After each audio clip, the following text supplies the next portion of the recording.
call I ever made. Thanks for watching KMSP Receptive Channel 9.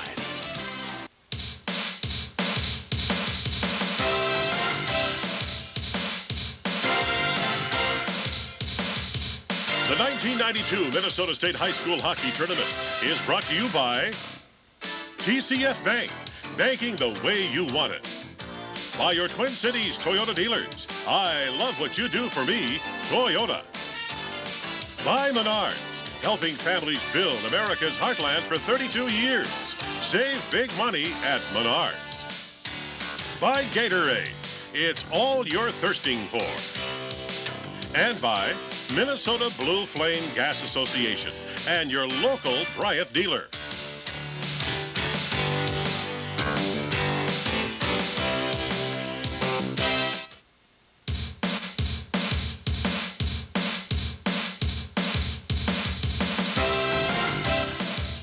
Live from the St. Paul Civic Center, this is Tier 1 quarterfinal coverage of the 1992 Minnesota State High School Hockey Tournament.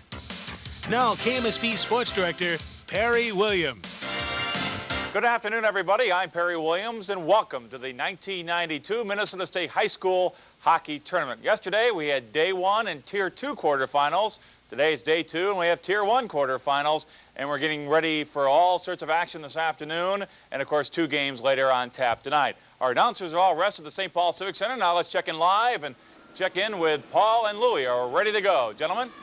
Thank you, Perry and Lou. As far as the first day activity in Tier 2 in the quarterfinals, what's your reaction to the first 4 games? Well, I think, Paul, we've come out with 4 teams that are going to give us 2 competitive games, and when you look at it, Greenway's still got to be the favorite, but I think Orono, the way they use their speed, they can be really a thorn in Greenway's side. Cambridge and Rosemount should be a real competitive game as well. I look forward to 2 exciting games tomorrow. And, of course, the level of enthusiasm goes up dramatically today, Lou, when you've got the quarterfinals in Tier 1. That's right, and you got a team like Moorhead coming in somewhat of an unknown quantity, but at the same time, basically a dark horse from what many people say, and they've got 7 sophomores, 1 freshman. How is that going to affect them? Rochester Mayo has been here before. They've had a real good run after a slow start. I think it should make for a real good game if Rochester can contain that Moorhead speed. And we'll have the play-by-play of that game coming up in just a couple of moments. Also joining us on the broadcast crew are Tom Reed and Doug McLeod, and let's go down to them right now. In the penalty box, where else would we be? I'm used to it. I know Tom's used to it, and I enjoy it.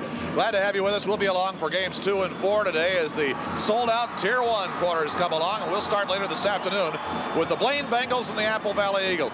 Interesting matchup here, Tommy. Blaine has come on. It's been a big game team this year. They're undefeated in their last 10, and Apple Valley has played good, strong D. Well, they certainly have. They're a good defensive hockey club, and Mark DiCenzo is the coach there. He's got a lot of experience, 9 years as head coach there. And his team doesn't score a lot of goals, but they've been able to win the big ones, and that's the important thing. They can win those big games when they have to, and that's what got them here in the state. So that'll be our game later on this afternoon. Right now, let's go to Channel 9's tournament coverage headquarters here in the Civic Center. Jim Gilliland. We're back here in the locker room area, Doug, where we're real close to the players and coaches, of course, and capturing a lot of the emotion in pre- and post-game interviews.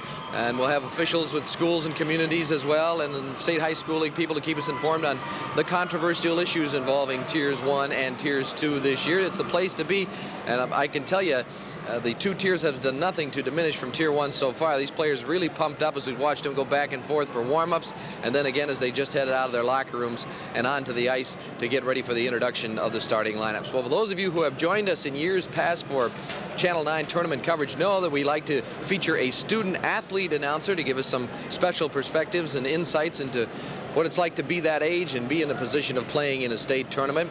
And our special guest this week is Brian Bonin of White Bear Lake, one of the premier hockey players in the state, if not the top guy. And he's also an outstanding student and will be here to give us his insights into what's going on the ice. Brian's been a participant in the tournament. Brian, how do you look at this first afternoon session in Tier 1? Well, we have an interesting story down here. Rochester Mayo is starting a freshman goalie.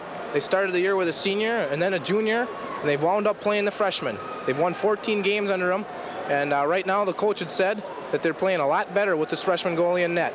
On the other side, we have the Moorhead Spuds, a young team with speed and finesse, and I think we'll look for a great game out there today. Back upstairs. And Lou, how do you see this first game? Well, I think it's going to be whether Rochester's balance can contain Moorhead's speed. Rochester has two lines they feel are equal. They only go with 4 defensemen, and will those defensemen get worn down? Moorhead, will the young people have jitters or not? If they don't, it could be a tough afternoon for Mayo because Moorhead is very quick.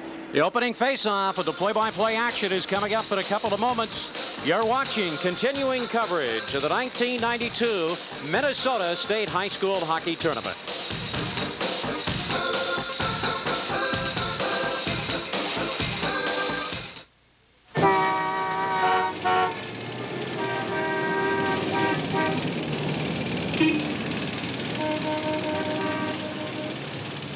Mr. Murray? Yeah? Mr. Murray, this is TCF. If you could change the way banks do business, what would you change? Maybe make it easier for people to get a loan. How would you do that? Maybe let people apply by phone instead of coming in. And how much do you need, Mr. Murray? Jeez, TCF, banking the way you want it. Now, you can get more car for less money. The new All-American Achieva from Oldsmobile. Lease for only $199 a month with nothing down. The new Achieva has anti-lock brakes, air conditioning, automatic, power locks, stereo cassette, and much more for only $199 a month with nothing down. Now that's the power of intelligent engineering. See your new generation of Oldsmobile dealers today. We've got the edge. You're watching an amazing piece of equipment coming off the assembly line. In test after test, the Bryant Plus 90i is rated the most energy-efficient gas furnace on the market today. Paired with Bryant air conditioning that's equally energy stingy, makes for a home comfort system that leaves the competition cold when it comes to energy efficiency at an affordable price. And right now, there are special pre-season incentives to help make owning this top-rated combination even more affordable. Ask one of these Bryant dealers about them. Imagine you're out camping and then your food runs out on you, and then your water runs out on you, and then your wife runs out on you, and then the lightning starts, and then the rain starts, and then your car won't start. So then you pull out your cellular phone, and then you call Mom, and she comes and takes you home. And then she gives you soup. Hello, Ma. It's the Spartans against the Spuds in this quarterfinal game. And let's go down to the public address announcer and meet the players of both squads. All right, ladies and gentlemen, we are ready for the show. And here are your lineups for the first quarterfinal game of the Minnesota State High School Hockey Tournament. First, with a record of 17-7-1, let's meet the Rochester Mayo Spartans. Freshman goaltender number 1, Brian Nelson. Sophomore goaltender number 2, Kevin Truax. Senior defenseman number 3, Josh Rohrbach. Sophomore defenseman number 4, Jason Hicks. Senior center number 6, Sean Tarpening. Junior wing number 7, Eric Hammond. Senior wing number 9, Chad Leckby. Sophomore wing number 10, Brian Schell. Junior defenseman number 11, Adam Patterson. Freshman center number 9, Tony Grasso. Junior wing number 14, Todd Vesey. Senior wing number 15, Brian Hartman. Senior defenseman number 16, Jason Rush. Senior wing number 17, Matt Hiley. Senior goaltender number 18, Dennis Jones. Senior center number 19, Chad Schneider. Sophomore wing number 20, Sean Lineback. Sophomore center number 21, Mark Smith. Sophomore wing number 22, Mike Rippentrop. And junior goaltender number 30, Ben Hammis. Coaching the Spartans, Lauren Grasso. His assistant, Jeff Whitney.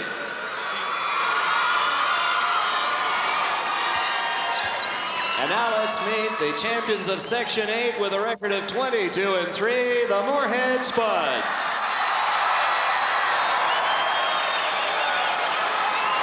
First, sophomore goaltender, number 1, Jeremy Gregoire. Senior wing, number 2, Ryan Kappas. Sophomore defenseman, number 3, Rob Grammer. Senior wing, number 4, Thad Stafford. Sophomore center, number 5, Josh Arnold. Junior defenseman, number 6, Justin Wegner. Senior wing, number 7, Steve DiFiore. Junior wing, number 8, Jim Jacobson. Sophomore defenseman, number 10, Bill Upgran. Senior defenseman, number 11, Red Marston. Junior defenseman, number 12, Eric Steen. Freshman defenseman, number 13, Joel Jameson. Junior center, number 14, Brent Knutson. Sophomore wing, number 15, John Haberlach. Junior wing, number 16, Greg Salvavold. Senior center, number 17, Jason Blake. Senior defenseman, number 18, Kurt Dwyer. Sophomore center, number 19, Ryan Kraft. Junior wing, number 20, Louis Paquin. Sophomore goaltender, number 30, Troy Brecky. And the head coach of the Spuds is Terry Cullen, and his assistant, Terry Shirtcliffe. Refs, deep ref.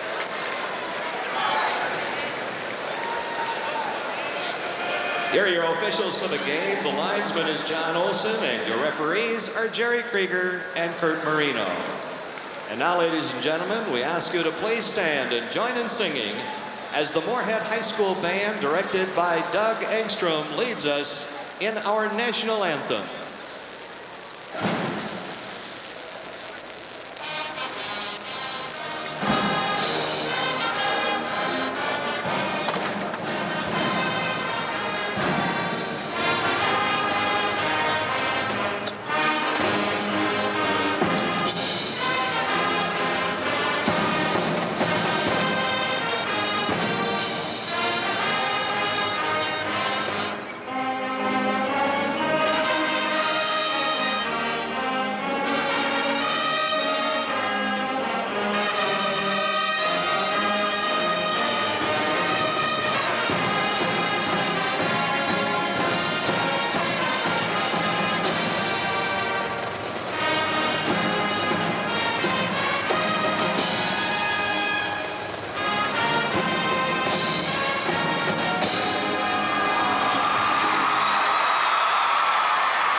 It is Section 8 against Section 1. And Lou, a lot of people are anticipating an up-tempo affair here today. Well, just looking at Moorhead warming up, you know they got great speed. They're noted for that. They've got a quick club, a young team. Rochester's got good balance. As a matter of fact, they like to use 4 lines a lot. It's going to be interesting to see in a close game whether Lauren Grasso stays with 4 lines, whether he's going to break down to 3, or if they get behind, go with 3. He's got good balance on the top 2 lines scoring. One line's got 50 goals, the other's got 49. He likes to look to his balance. He plays just 4 defensemen, and 2 of them, Patterson and Rush, play all the time in a power play. So that means they're going to be getting a lot of ice time. It's going to be interesting to see just how much he's going to change his alignment depending on the score. On the other side, you've got 7 sophomores, 1 freshman on Moorhead, a team that's come through a tough conference, but here they are the first time in the state before a big crowd. How is that going to affect the youngsters? How is it going to affect their play? And how long will it take for them to get right in the game and get the jitters behind them? How much do you put in that, Lou? Well, first time around. I mean. Well, you got to put some stock in it, and you also have to put it in a tight game, because if you're in a close game, you get late in the game, and all of a sudden one goal could mean whether you're going on or not. Some of those kids are going to feel the pressure more than others, and many times it's younger players are going to feel it more than others because they're not as accustomed to playing in some of the big games. So it could be a factor, and it all depends on the makeup of the individual and the kind of way he feels pressure and faces pressure. Brecky will be the goaltender for Moorhead. The Spuds come in at 22-3, and Nelson, and we'll develop that story in just a moment. A lot of pressure on that young man. That's right. He won the job late in the year. He's only a 9th grader, and Lauren feels very comfortable with the way he plays.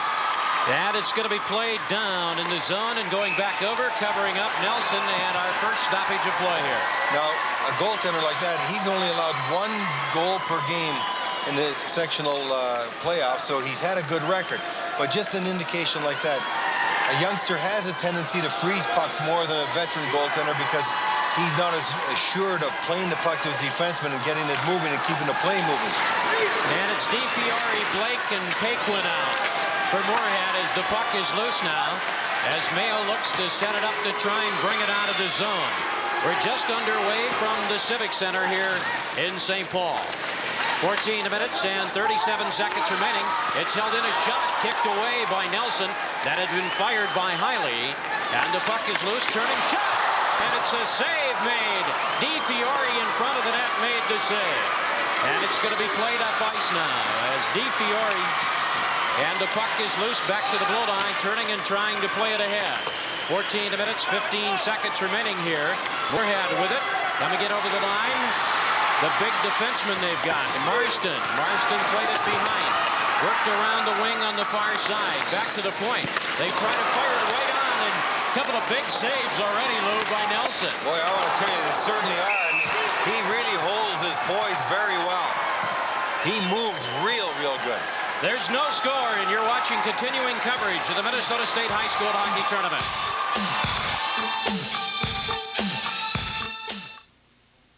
Power and performance are yours with Bending Branches hockey sticks, the hottest sticks on ice. Ask your dealer for Bending Branches hockey sticks. Watch this play when Blake gets it over to DiFiore in the far side. He shoots off the pass, and I want to tell you, Nelson, every time he's been moving, he's made the save, gotten right back up. He looks very confident in himself in the nets. Moves with really a great deal of confidence in his ability to get back up, make the save, and looks sharp in the nets for Rochester Mayo. Thus far, he's had to have 3 tough saves. He's a young man that could have played Bantams again this year, Lou, but decided to try out for the varsity. And it's going to be set up. We have 13:35 remaining in the first period. Jacobson back in over the line. Stick save by Nelson. Trying to set it up again on the play. Vesey with it now for Mayo to turn and try and bring it out. And it's held in. Arnold down in the corner on the left side. Arnold skates behind the net. Hicks trying to tie him up.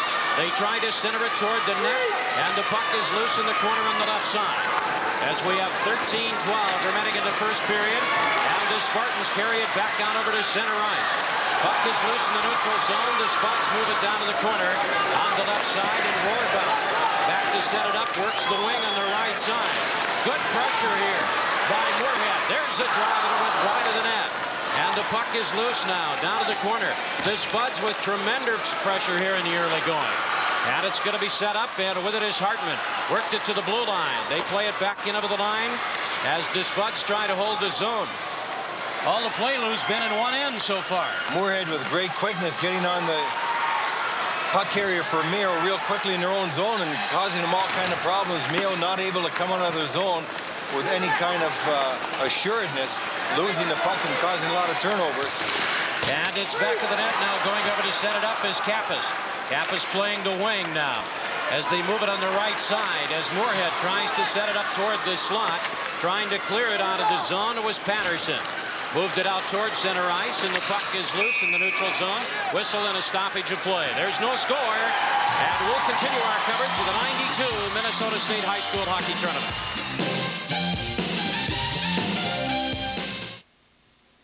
Twin Cities Leather and Boot Warehouse Sale. 50% off and more. Twin Cities Leather and Boot Warehouse Sale. Downtown Hopkins, Blaine, and the Burnhaven Mall, Burnsville. You're looking at Coach Lauren Grosso. He's got to be a little concerned. We're almost 3 minutes into the period, and his team has not got the puck into Moorhead zone yet. And it's going to be set up again as the Spuds try to hold the zone. Now Mayo will move it out ice. Leckby with it, tried to back in it ahead. Broken up by Blake. Moving it in, shot it wide of the net. And the puck loose to the point on the right side as the Spuds with a 22-3 record. You get an indication of why they may have that record, Lou. Well, they came down reputably to be maybe the fastest team in the tournament, and they sure have shown great speed thus far. And here's Hiley to the blue line, and it's cleared away from his stick. I don't think they've got the puck to the circles yet, have they? No, they haven't. Mayo now will get into the zone for the first time. And here comes Hiley in over the line. Hiley trying to get off a backhander. Hiley trying to move it toward the net, and it's going to be tied up along the end boards. As the Spartans set it up to the right side, they center it toward the slot, and the puck comes loose, and it's going to be cleared by Paquin. Here's Paquin comes in over the line. Paquin with Blake. And Paquin back at the point was checked there, and it's going to be set up by Hiley. Hiley manning to play to Schneider. Schneider on the break to Leckby. Leckby trying to go back to Hiley, and it's taken away, and it's deflected back to center ice where Rush will set it up. Rush plays it down to the corner on the right side. 10 minutes, 48 seconds remaining. It is scoreless first period here. Trying to chase it down as Moorhead tries to clear it out of their own zone. They work the near boards. Coming back over to set it up is Marston. Marston with it, slides it out to center ice, broken up there as it's knocked down to the neutral zone. Both teams at full strength.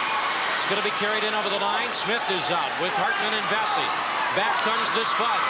They try to work it through the defensive clearing there, and it's loose down to the corner on the left side. Vesey over to try and pick it up. Held in by the Spuds, played in the corner by Upgrand. Tried to move it in, shot fired. Up over the glass by Arnold and out of play. And a good little play there from Haberlack to Arnold for Moorhead. Moorhead using their quickness. You're looking at defenseman Todd Wagner, or Justin Wagner. He's one of the taller players on the team. He's 6'1". Moorhead's not a big team. They are quick, and one thing Rochester might have to look to do, they've got to start using their body. You've got to use contact to slow people down, and what do we see here? A good check by Rochester, and that's what they've got to do in this game. To slow speed down, you've got to effectively hit them. And it's going to be set up by Upgrand with a drive, and Nelson covered up, and he made the save. We still don't have a score, and you're watching continuing coverage of the Minnesota State High School Hockey Tournament.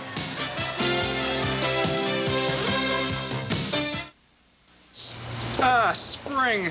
Time of year when all I think about is cars, hot cars, MR2, Celicas, Paseos. It's the Toyota Spring Drive Sales Event. It's on now at your Toyota dealer. There's big option package savings up to $1,500 on Celica and huge factory-to-dealer incentives. Toyota Paseo's low price will get your adrenaline going. And see the hot new MR2. It's time to get to your Toyota dealer. I'm in love. I love what you do for me, Toyota. Brian, from up here, Moorhead looks like a very quick team. Can you notice their quickness much more so than Mayo's down there? Yeah, you know, this game is moving really fast down here right now. Moorhead, about the first 4 minutes of this game, they're really taking good control. And Mayo seems to do a little bit of panicking. Just the last couple of minutes, Mayo's had a couple chances in the Moorhead zone. I think we'll look for that the rest of this game. Now back up to Lou.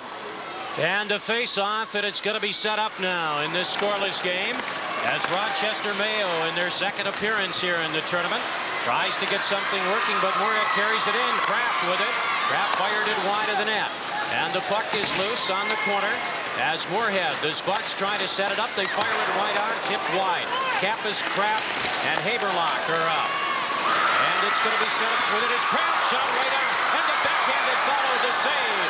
Two quick saves, Lou Nanny there. Well, Nelson could be the story of this game if he continues to play like that, because you know he's going to get chances on him, and Moorhead looks like they're going to continue to put pressure on. They've got that quickness that causes turnovers. They move the puck well. They play at a high tempo, and Nelson in the nets makes that first save on Kraft right there, and then he's got to make a save on the backhand shot, and look, he always has his eye in the puck, and look how quick he gets back up.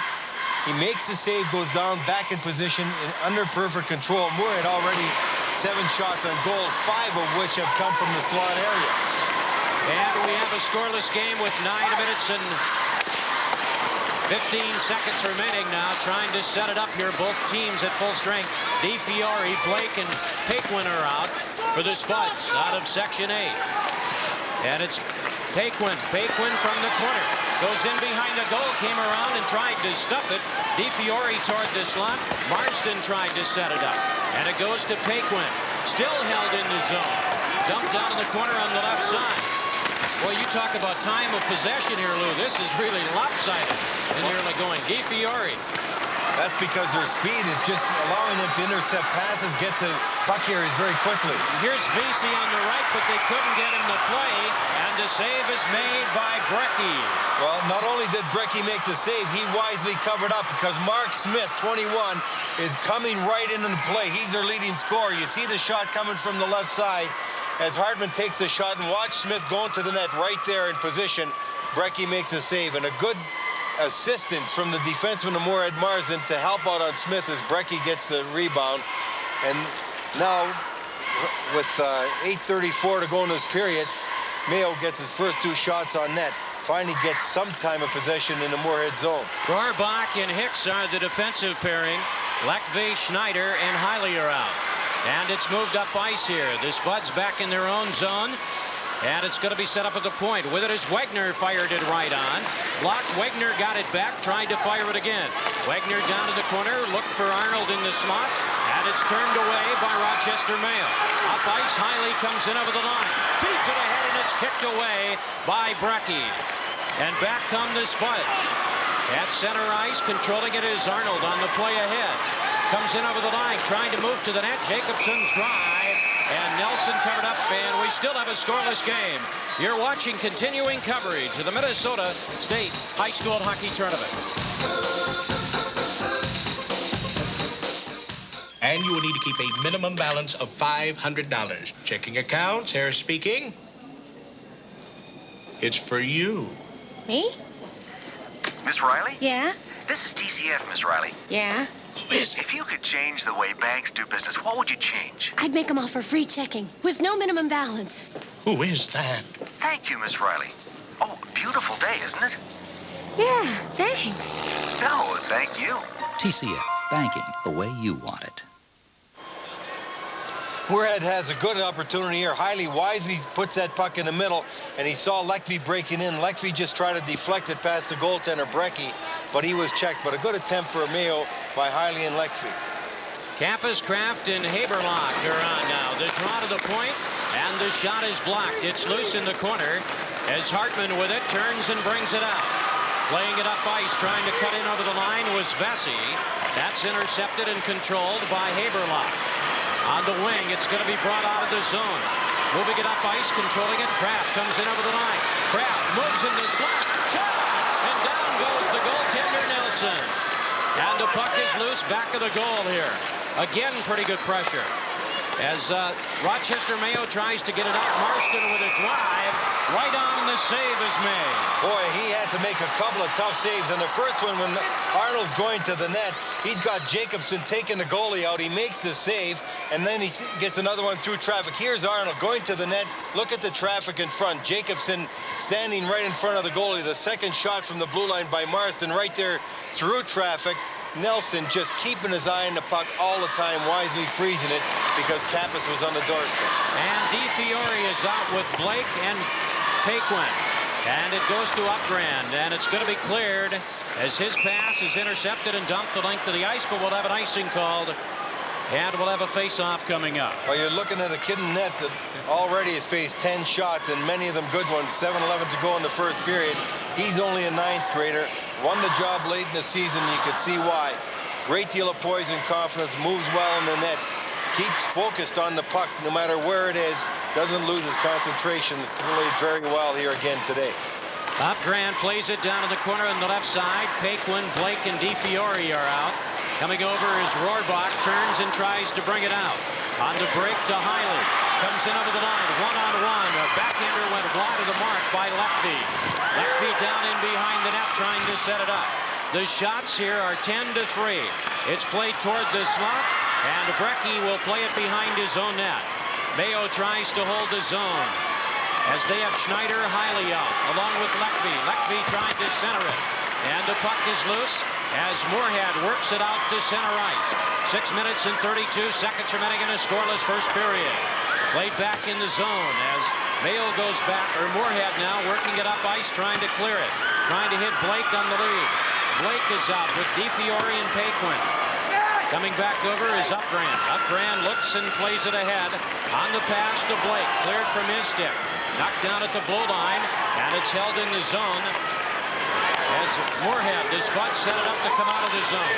With it, DiFiore, left wing, on the top, and the drive wide by Paquin. Rebound is going to be set up. Arnold is out. Flips it to the point.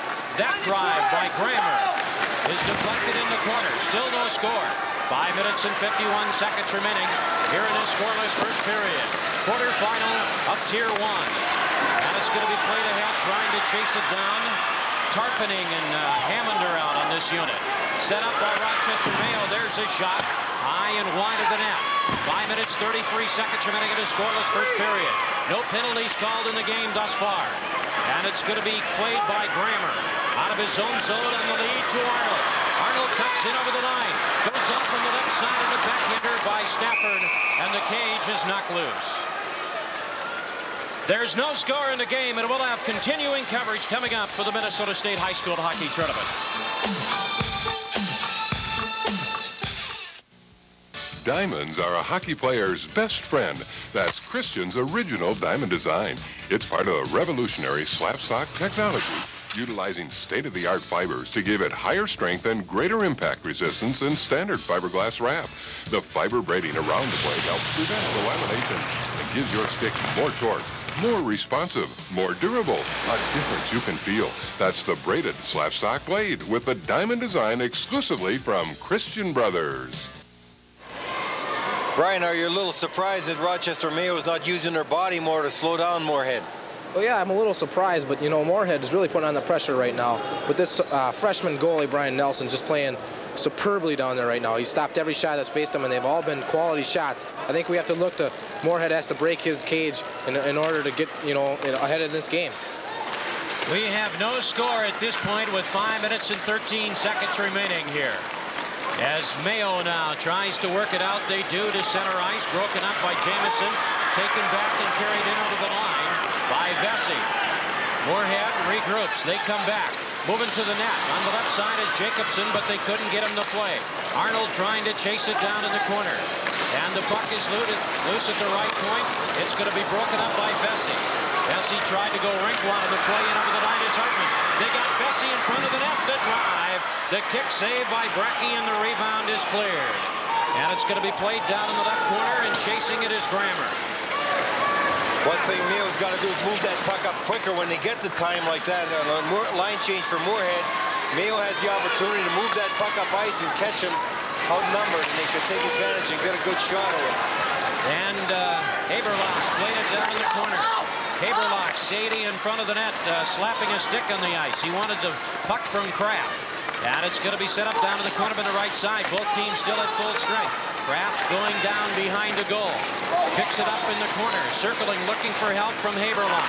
Here's Haberlock trying to move around on the short side, taken away by Hartman.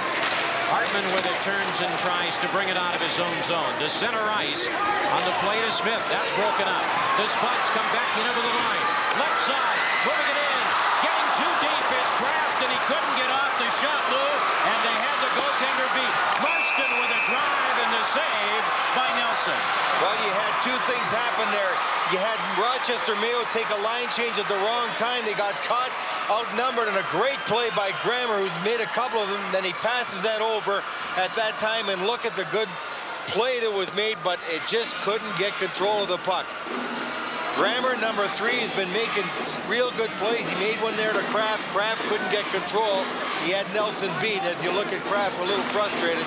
But the key in the play is defenseman Rob Grammer. He's done that twice now. Number 3 made great heads-up plays with the puck. Play comes in over the line, whistle, and they're offside. We have 3 minutes and 31 seconds remaining in what has been a pretty good period. As far as Moorhead's concerned, You're right. Moorhead's got to be tiring Rochester Mayo out right now. You look at the fellas on the bench, they're getting a little tired because they're always chasing Moorhead. Whenever you're chasing the whole night, you get tired. And you're looking at Rohrback, a defenseman. He's only 1 of 4. When you're playing 4 defensemen and they're constantly chasing people, you're going to get worn out.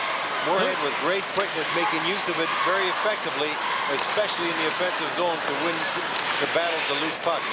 And it's going to be set up in the neutral zone as Mayo carries it in over the line. And there's a drive by Leckby that was blocked. And it's going to be set up by Grammer. See, I heads up. That kid handles the puck. Look at him. He's done it. This is a good little player, this Grammer. I think he's caught loose fancy here, folks. Comes in over the line. Moving it in. A shot backhander as Blake took it and it went wide. Blake tried to stuff it. He's checked in front of the net. And Mayo, Rochester turning and they clear it out to center ice. Broken up by Wegner. Wegner lost control of the puck and with it is Schneider. Played it in the corner and Jamison back over to set it up. Jamison works the wing to DiFiore. At center ice, that's broken up. And coming back in over the line now is Hammond trying to set it up in the neutral zone. Rochester Mayo, 17-7-1, and the play is going to be stopped at the blue line. Well, when you look at the pace of the game, you can really tell it's been quick. And you're looking at Rob Grammer. Boy, this kid has had an outstanding afternoon thus far. We're only in the first period. But great puck sense and excellent puck control. Made 2 super plays, one to put Kraft in all alone. But we've only had no offsides and 1 icing in the game thus far. Tom Greeno, watching these statistics for us, just handed us that stat. That's really impressive. Shows good discipline by both teams. And it's going to be set up now. Coming back in over the line, Grosso, and he's bumped at the blue line. And it's going to be played in the corner on the wing. With it is Jacobson. And going back to set it up is Jamison behind the goal to Wegner. Wegner turns and tries to bring it out. We have 2 minutes remaining in the first period. That is Wegner with it. Wegner flipping it ahead to Arnold at center ice. Trying to chase it down. Arnold ducked in and then picked up the puck in the corner on the right side. Arnold down in the corner trying to work his way loose. Arnold behind the net there looking for help from Salvable. And with it, Rochester Mayo on the break. They'll move it up ice. Coming in over the line with it is Hammond, and he weakly put it in on Brecky, who quickly passes it out and on the way back. Moving it up ice, controlling it. Haberlock in over the line as he tried to set it up. Haberlock is bumped along the near boards, trying to kick it loose. Hammond turns, tries to look for help to bring it out of the zone, and there's Marston taking aim, fired it, deflected in front, loose in the corner on the left side. We have 1 minute, 10 seconds remaining. Haberlock is pinned along the end board as Moorhead tries to set it up down in the corner. Coming over on the wing is Patterson. Patterson turns and works it up ice. Rochester Mayo comes back in over the line. Smith is the trailer. His drive is deflected and cleared from in front. And now the Spuds come back up ice. Coming in over the line, controlling it. Kraft had it, whistle, and play is going to be stopped as it went up over the glass and out of play. Well, Rochester's got to feel very good about where they're sitting now. As you look at Kraft going off the ice with a clever centerman, the number 3 scorer in this Moorhead team, but Rochester getting outshot 11-5 in quality shots, undoubtedly 8-1. I'd have to say they feel pretty good about a 0-0 score right here. The longer it goes, the more it plays to Rochester's favor, because if they should get the first goal, it's got to be somewhat disheartening to Moorhead. I was just going to say, Lou, that how many times have you seen that? Here's an opportunity as coming in. Brecky knocked it down. Collision, one of the players is back in the goal defending it there. Moved in front, shot kicked away as the shot had been fired right on by Smith. A couple of good plays there by goaltender Brecky for Moorhead. First, he had to come across the crease as the puck was trying to be jammed on the short side. He comes right across the crease very, very quick, and that's what he had to do. And then after, he has to recover and make another save. Now watch him go over to the other side of the net. Right here, he's going to get up. Watch him dive with the goal stick. You see that? He made a good, smart play on Vesey there. And after that, the pass was coming out in the middle to the leading scorer of Mayo, Mark Smith. He let fly with a good shot. Brecky made the save. And Rush with a drive, and that's blocked, and the rebound comes loose. Hiley at it. Cleared from in front. With it is DiFiore. On the play to Blake. Blake tried to return it to DiFiore. And it's going to be played back up ice in the break. Rush comes in over the line. He tried to hit Hicks. And we have time coming out here at the end of the first period of play. No score, Lou Nanny. And a really fast period. A good pace, especially on the part of Moorhead. But that kid right there, you're looking at goaltender Brian Nelson. just a freshman from Rochester, Mayo, with 11 saves, and he had to make quality stops. Really looks like a solid poised goaltender. Got to be giving his team a lot of confidence that they can win a game, because it just doesn't seem that you can get any shots by him. Mayo only had 1 shot on net from the slot area out of their 7 shots, and so Rochester's feeling pretty good at the 0-0 score at this time. And the TCF scoreboard shows Moorhead and Rochester Mayo scoreless. We'll have continuing coverage of the Minnesota State High School Hockey Tournament.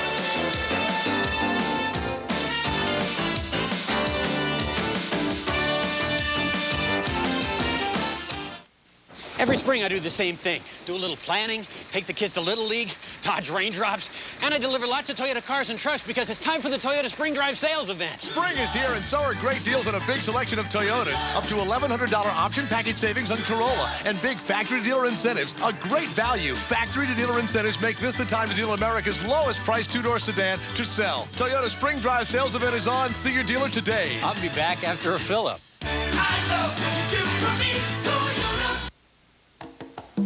Where do we go for the elite of treats? Dairy Queen. This is neat. Get a Blizzard flavor treat for just $1.39, or a Breeze frozen yogurt treat for just $1.39. Both are blended with your choice of fruit, chocolate, cookies, or candy. Just $1.39 each. Blizzard flavor treat, Breeze frozen yogurt treat. We give you taste, we give you value, we treat you right. Dairy Queen. Come on, Raisin Bran is Raisin Bran. What's this? Total Raisin Bran, huh? Big crisp flakes, lots of raisins. This is amazing. Total Raisin Bran has 100% of lots of vitamins and minerals.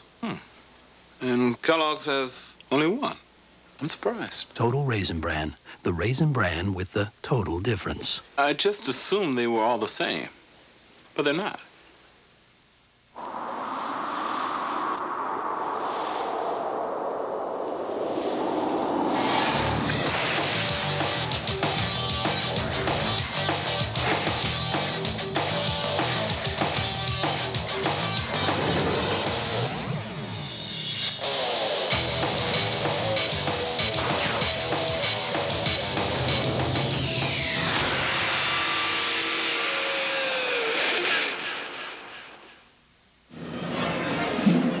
Back at the St. Paul Civic Center, our first Tier 1 quarterfinal. We have no score after 1 period. The Moorhead Spuds first-timers in the state tournament going against the Rochester Mayo Spartans. And we have as our special guest right now, Tom Younghans, who was a hockey legend in these parts, a St. Paul boy himself, and St. Agnes, University of Minnesota, Minnesota North Stars. And how you still got to be involved in hockey some way, Tom. What are you doing presently? Well, I work for R. Warner Sales when we represent CCM and Christian Brother hockey sticks. So I do get around the hockey scene a little bit, and you know, calling the North Stars, calling the Gophers, try to get to the high schools and some of the Division III schools. For those of you who are just joining us for the first time, Brian Bonin is joining in our interview, and Brian is our student-athlete announcer bound for the University of Minnesota on a hockey scholarship, staying out from White Bear Lake. But Tom, let me ask you about how you see the growth of this tournament. There's a lot of controversy this year in terms of, are we ruining the Tier 1 by messing with it at all? You have any thoughts particularly on the tournament? Well, you know, there's just more kids in the tournament, which is nice. I think after this year, people are going to find out how it's going to shake out, obviously, and hurt it. I don't know. It's like you say, it's a controversy. I'm not sure. I'm not sure if it will. What now? Do you think it needs some changes? Do you think they're going to, you know, revise this next year, or do you like it the way it stands right now? Well, like any situations that happen, I mean, you'd like to step back and say, well, how did it work out?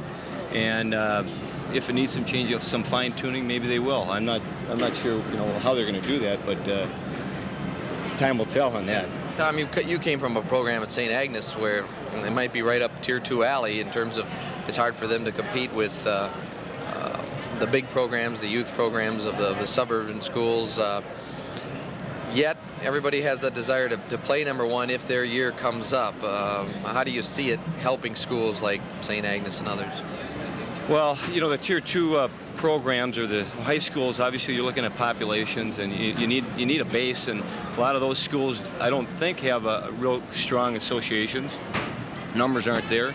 Financially, they might not have that strength either, and maybe getting some more exposure, more kids playing, maybe that will encourage more people, put more energies in that direction, and long term maybe it will help us.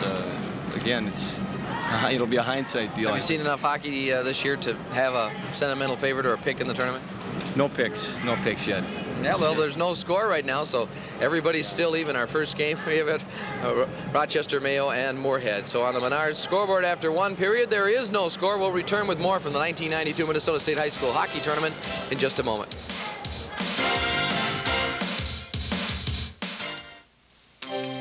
You've seen them at the auto show. Over 344 new cars and trucks, but only one dealer can offer you 5 of the top 10 sellers. Your Ford dealer.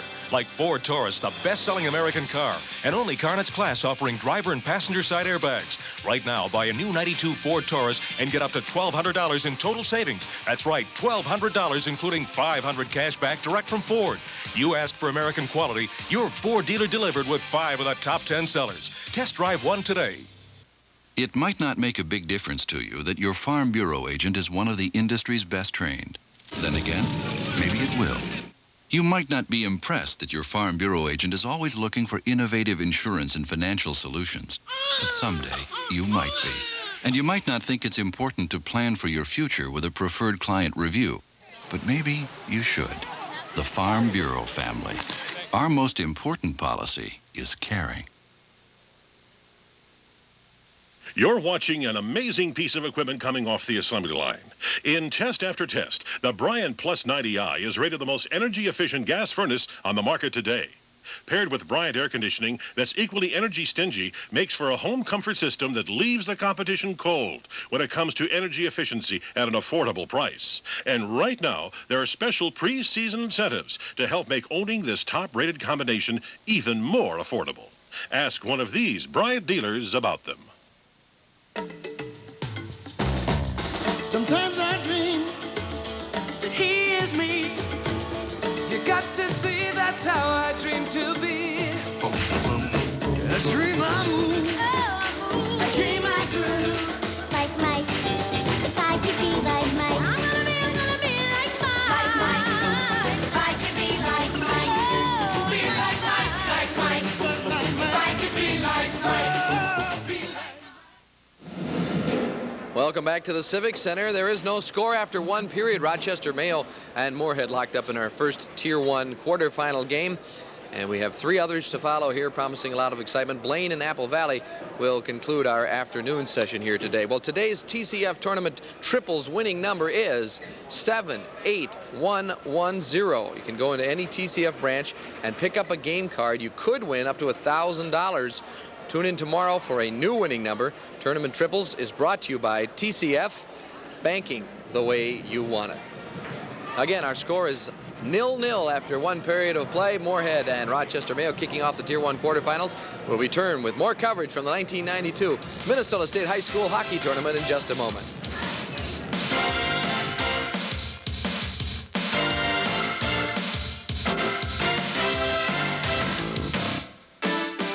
When it's time for redecorating, Menards has you covered. Abitibi vinyl decorator panels give you the look of wallpaper, now just $10.88. Mist tile boards are perfect for the kitchen or bath, just $14.99. Dutch Boy Confident paint is on sale, too. It goes on fast and easy, plus it's guaranteed for 6 years. Latex flat is just $6.99 a gallon. Redecorate and save on paint and paneling from Menards. Save big money at Menards. Why do you get a great cut at Great Clips? Ask our stylist. It's my reputation on the line. You're going to get the best haircut possible. You want people to feel good about themselves. Do you want it curly? Do you want it straight? We care that they're happy. At Great Clips, you get salon quality style without the salon price.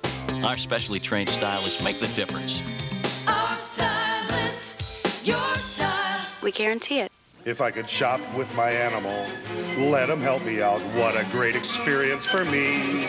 Well, I would really hoot and holler as he picks out his own collar. Welcome to over 20,000 square feet of shopping for your pet. I'm Dick Myers for PFW, the original pet food warehouse. This month, receive a free Iams t-shirt when you purchase a 40-pound bag of Iams dog food. 100% satisfaction guaranteed. Now I can shop with my animal. Pet Food Warehouse, where our customers have a nose for value. There are two kinds of cars. The cars you love to drive and the cars you need to drive. With a 200 horsepower V6 and room for your family, Chevy Lumina Euro 3.4 is two kinds of car for one kind of driver. You. The cars more people depend on. Want to drive one? The less? Piece of cake. Lease it and pay less every month. How? How else? With Smart Lease by GMAC. That's today's Chevy. Thanks for watching KMSP Receptive Channel 9. Back at the Civic Center in St. Paul, Minnesota in Game 1 of the Tier 1 quarterfinals. After the first period of play, Moorhead and Rochester Mayo are scoreless. And I guess, Lou, the topic of conversation up here in the press box was Moorhead and how the way they played in that first period. Well, Moorhead and Brian Nelson, and that's for Mayo. Everybody was saying, I wonder how Moorhead's feeling right now, not being able to beat him after having that many quality chances. But the fact is, Moorhead has quickness. They're going to get more chances. Nelson's got to be up to stopping him as he has this far, because he's going to see a lot more good shots. Moorhead's got an excellent unit up front that skates fast, checks well, and really moves the puck into the slot area real well. I would think by now those tournament jitters for him are over, huh? Well, I think they were over in the first minute. He had two saves right off the bat. In fact, one of them was right in the slot area, 15 feet out. He made the save, got back very poised. I think he's feeling real comfortable the way he's playing. At the same time, when we look at Brecky in the nets for Moorhead, you wonder, how does the other goaltender feel when he's not getting tested much? He did have an opportunity, I think we have it on tape, when Hiley was coming in from the left side. Look at how well he goes out, he cuts the angle, stands there, makes a save, and he has to recover quickly because Vessey's coming from the other side, and he gets the rebound. So the other goaltender in a game like this has to be aware that he's going to get a quality shot. He doesn't know when. He's got to be in the game, and it's tough for a goaltender to do when you see the other goaltender facing all these shots. You have no action. You've got to maintain your confidence. You got to maintain your focus. And then all of a sudden a good quality chance on you. You got to remember what you have to do. Brecky remembered, because late in the period, Mayo did get a couple of chances. Lou, from the perspective now of Rochester Mayo, where they were really bottled up in that first period, what would you try to change here in the second period? Well, one thing I would do is try and hit more. Mayo hasn't body checked at all, and they've got more size than Moorhead. And when you want to slow people down, the only way you can do it legally in hockey is by body checking. You can't hook them, you can't hold them, you can't trip them, but you can hit them. And Mayo's not hitting thus far. They've got to use their bodies to eliminate the man from the play. And when you take a man out in a position like that, then you hold him on the boards for 3 seconds. That disrupts the continuity that Moorhead's got going in their offensive game. And we can take a look at a couple of more highlights of goaltending here in the first period of play, Lou. Well, Brian Nelson had to see a lot of shots all period, but here he maintained his poise and balance while he was being bothered in the crease. That's what was really important. When he had a man coming at him, he still had to make the save. It was real important to focus on the puck. That's what he does very well. He keeps his concentration. He did it right there again through traffic on a shot from Marsden from the point. And a goaltender, when he's doing that, he's in the game. He's really up. Technically, how would you describe him as a goaltender? Well, I think he's a good stand-up goaltender. He uses his angles very well. He's up and down. He's not in a V style, but he's very quick at getting up and down back to his feet. And he's a kid that really seems like he's got his fundamentals really in proper perspective for such a youngster. If you know, he didn't win the job till later in the season. That's right. They started with 2 other goaltenders, and he won it later in the year. He only gave up 1 goal a game in the sectional finals, and now he's back in there with a great deal of confidence, and it really has to be the backbone of this hockey club and giving Mayo some confidence that they can win this game. Moorhead is 22-3 on the year. The 22 wins are a school record. And a little more about Moorhead.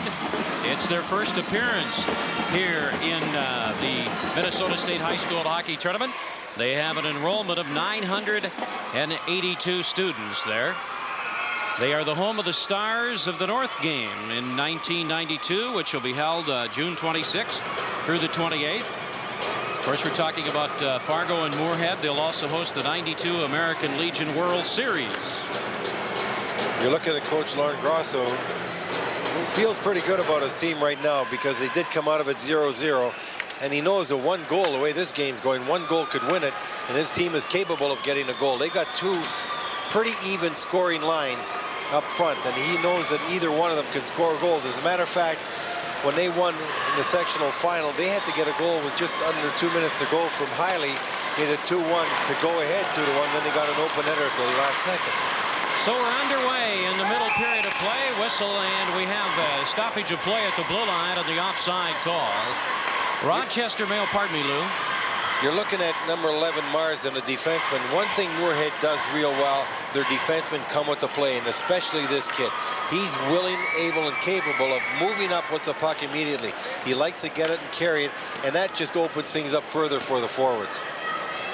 Coach Terry Cullen said that Marston is the catalyst back there defensively. And it's going to be set up now. Marston turning, trying to pick it up. Almost brought in over the line and set up on the breakaway by Leckby. It's loose in the corner now. As Moorhead turns, tries to bring it out. There's a backhander and the kick save. And the rebound is loose, and it's going to be held in the zone here.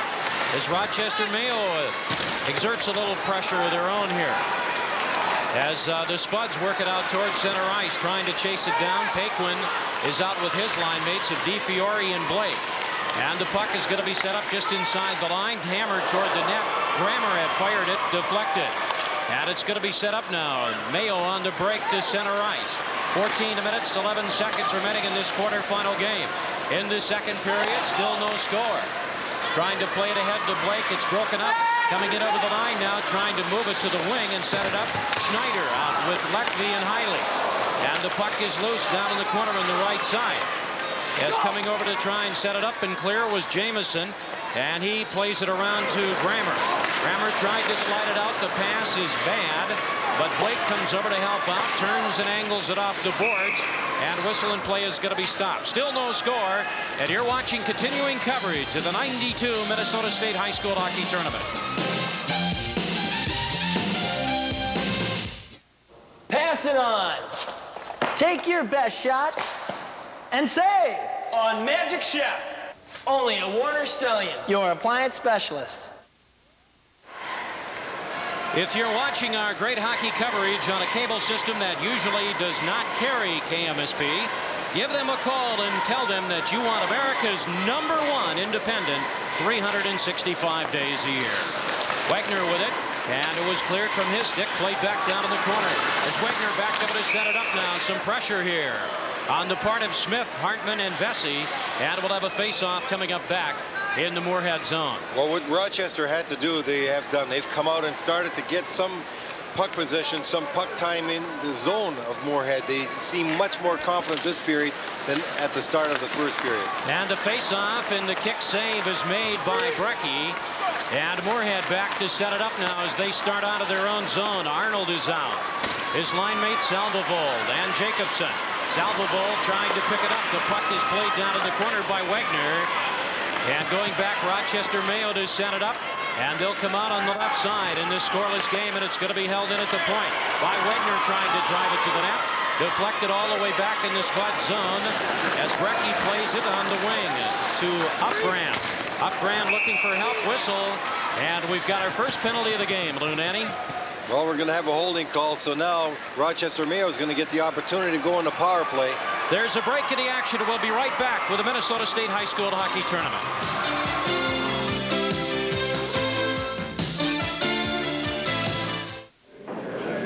He begins his dive. Yes, a perfect 10.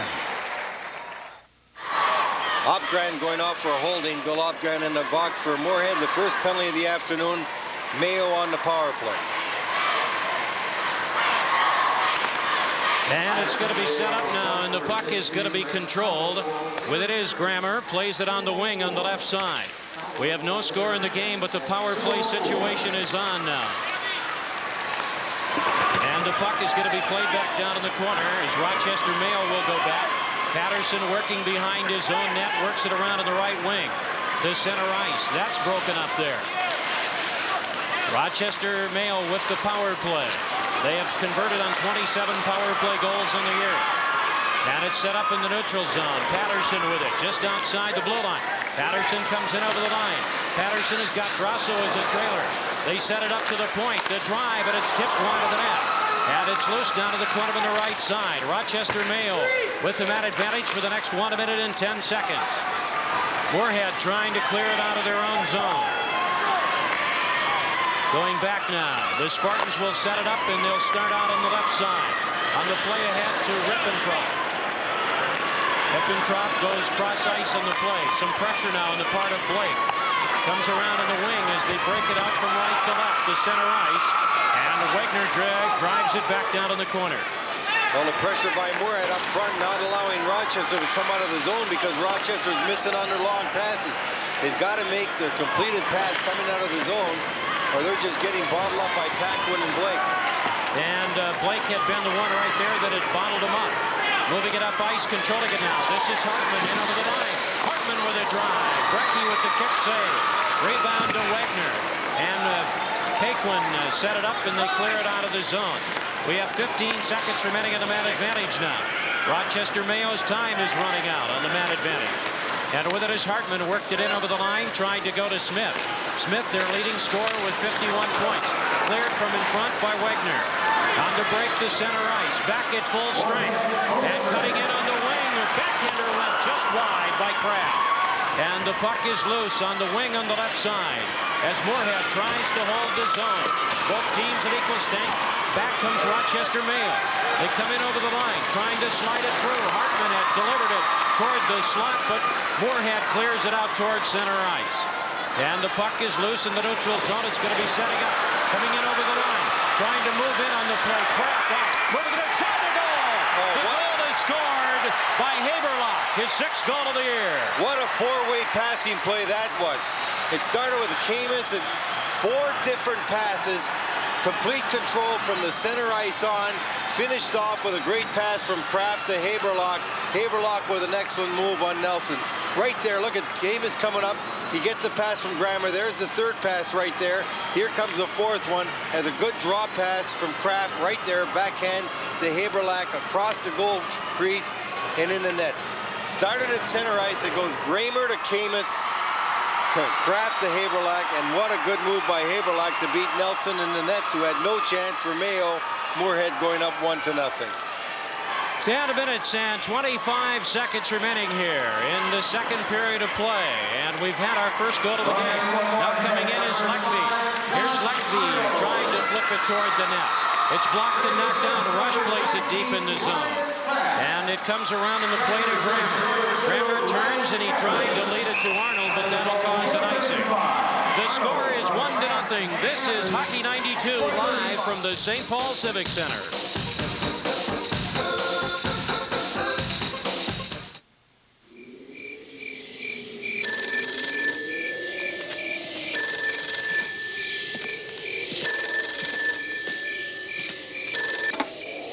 Mr. Miller? Yeah. This is TCF. Mr. Miller, if you could change the way banks do business, what would you change? I'd make them have a lot more cash machines in more locations for emergencies. Thank you, Mr. Miller. Thank you. TCF, banking the way you want it. Brian, it's a little ironic that Rochester Mayo, playing its best hockey, gets caught right at center ice and the turnover, and the next thing you know, it's in the net and Moorhead's got the lead. Well, you know, it goes back to Moorhead killing off that first penalty there. They killed off the penalty, they gained some momentum, and they come right back, you know, from neutral ice and get that goal. I think Moorhead's got a big boost here now for the rest of the second period, and we'll watch for another goal here real quick. And it's flipped wide of the net as Leckby had moved it in on the goal. Turning, trying to bring it out is Jamison on the lead. Here's Blake cutting in over the line. He's got Boykin with him, and he can't get him to play. It's loose down in the corner on the left side with 9:45 remaining here in the second period as trying to pick up Leckby on the lead, but that's blocked and turned away by the Spuds. Rochester Mayo is down by a goal. Blake comes in over the line, cleared from his stick. and it's backhanded at center ice. Over to pick it up is Wagner. He tried to go to Paquin. Paquin off hook to Wagner. Wagner on the lead as they turn and try to give it to Blake. And Mayo will go back to set it up, and they bang it around the boards. Coming out on the left side with it is Leckby to the blue line of Moorhead. And picking it up is Leckby. Leckby on the year with 39 points. And it comes loose now as they work it out of the zone. Working it up ice is Haberlock, who had just scored the goal. Haberlock with the puck. Haberlock has got Paquin. He gives him the pass. And it's blocked and cleared from in front by Hiley. But it's going to be held in. There's a drive, and a kick save is made as it was fired right on by Kraft. Moving it back up ice to the blue line. Broken up there. And backing over the line comes Moorhead on the run. They move it in. A shot. And the save is made. Kraft had taken the drive, and Nelson had tipped it away. And Moorhead with pressure. They set it up. Whistle, and play will be stopped. It's 1-0. We'll have continuing coverage of the Minnesota State High School Hockey Tournament.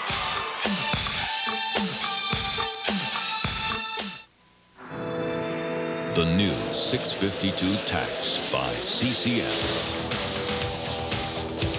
Unmatched power. Total control.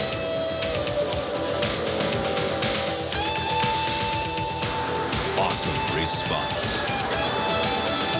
652 tax by CCF. Turn on the power. Ryan Kappa's going off for tripping right after a great shot by Kraft and a better save right there from goaltender Brian Nelson. What a great glove save. Slot area Kraft with an excellent high shot. The outstretched glove of Nelson beats him right after that. Kappa trips Mayo defenseman, and now Mayo back in the power play, trailing 1-0, 8:29 to go in the second. They're converting on 35% of their power play opportunities on the year. And going back over to set it up now and control it, trying to bring it out of the zone as we have the man advantage for 147. The key in this power play for Mayo is get the outlet pass, make it complete. They're not getting good puck control coming up ice because their passes are missing, and the quickness of Moorhead is getting on the puck carrier right away. He can't do anything with the puck. Turning, trying to get off a drive. It goes in behind Brecky, the goaltender, on the break. As Moorhead brings it out over to center ice, they have the lead at 1-0 in this hockey game. Back in under the line, Patterson decided to drop it back and regroup. And a one-man forecheck here is coming up by DiFiore. They play it past him to center ice. Trying to chase it down, but coming back to cover is Blake. Blake hustling away from Smith, who tried to tie him up. Smith's taking a look in the corner for the play. Moorhead will work it to center ice, and that's broken out. And Rush will come back and set it up now. Rush with 21 points on the year. Trying to play it ahead. Knocked down at center ice. And there's just a good indication of what's happening. They're not getting the pass up ice to the open man. They always seem to have the pass behind them. The Mayo player accepting the pass got nowhere to go with it. Here's Blake putting it through the crease. And Moorhead still shorthanded a man, but applying a little pressure here. Down to 30 seconds remaining on the man advantage for Rochester Mayo. Rush comes on the wing to Vesey. Vesey on the play ahead to Hartman. Hartman and Vesey, 2 against 3, come in over the line. Hartman is tied up. In the corner, he tried to work it to the point, and it's pushed off his stick and flipped out of the zone. Nice play by Kraft. Coming back over to set it up now, turning in the neutral zone. Back into the line, Grasso tried to get some help. We have 6 minutes and 30 seconds remaining. In the second period, the score is 1-0 Moorhead. And back at full strength as Kappas comes out of the box here. So Rochester does not convert. Lineback with a drive, and the glove saved by Brecky. The score is 1-0. You're watching continuing coverage of the Minnesota State High School Hockey Tournament.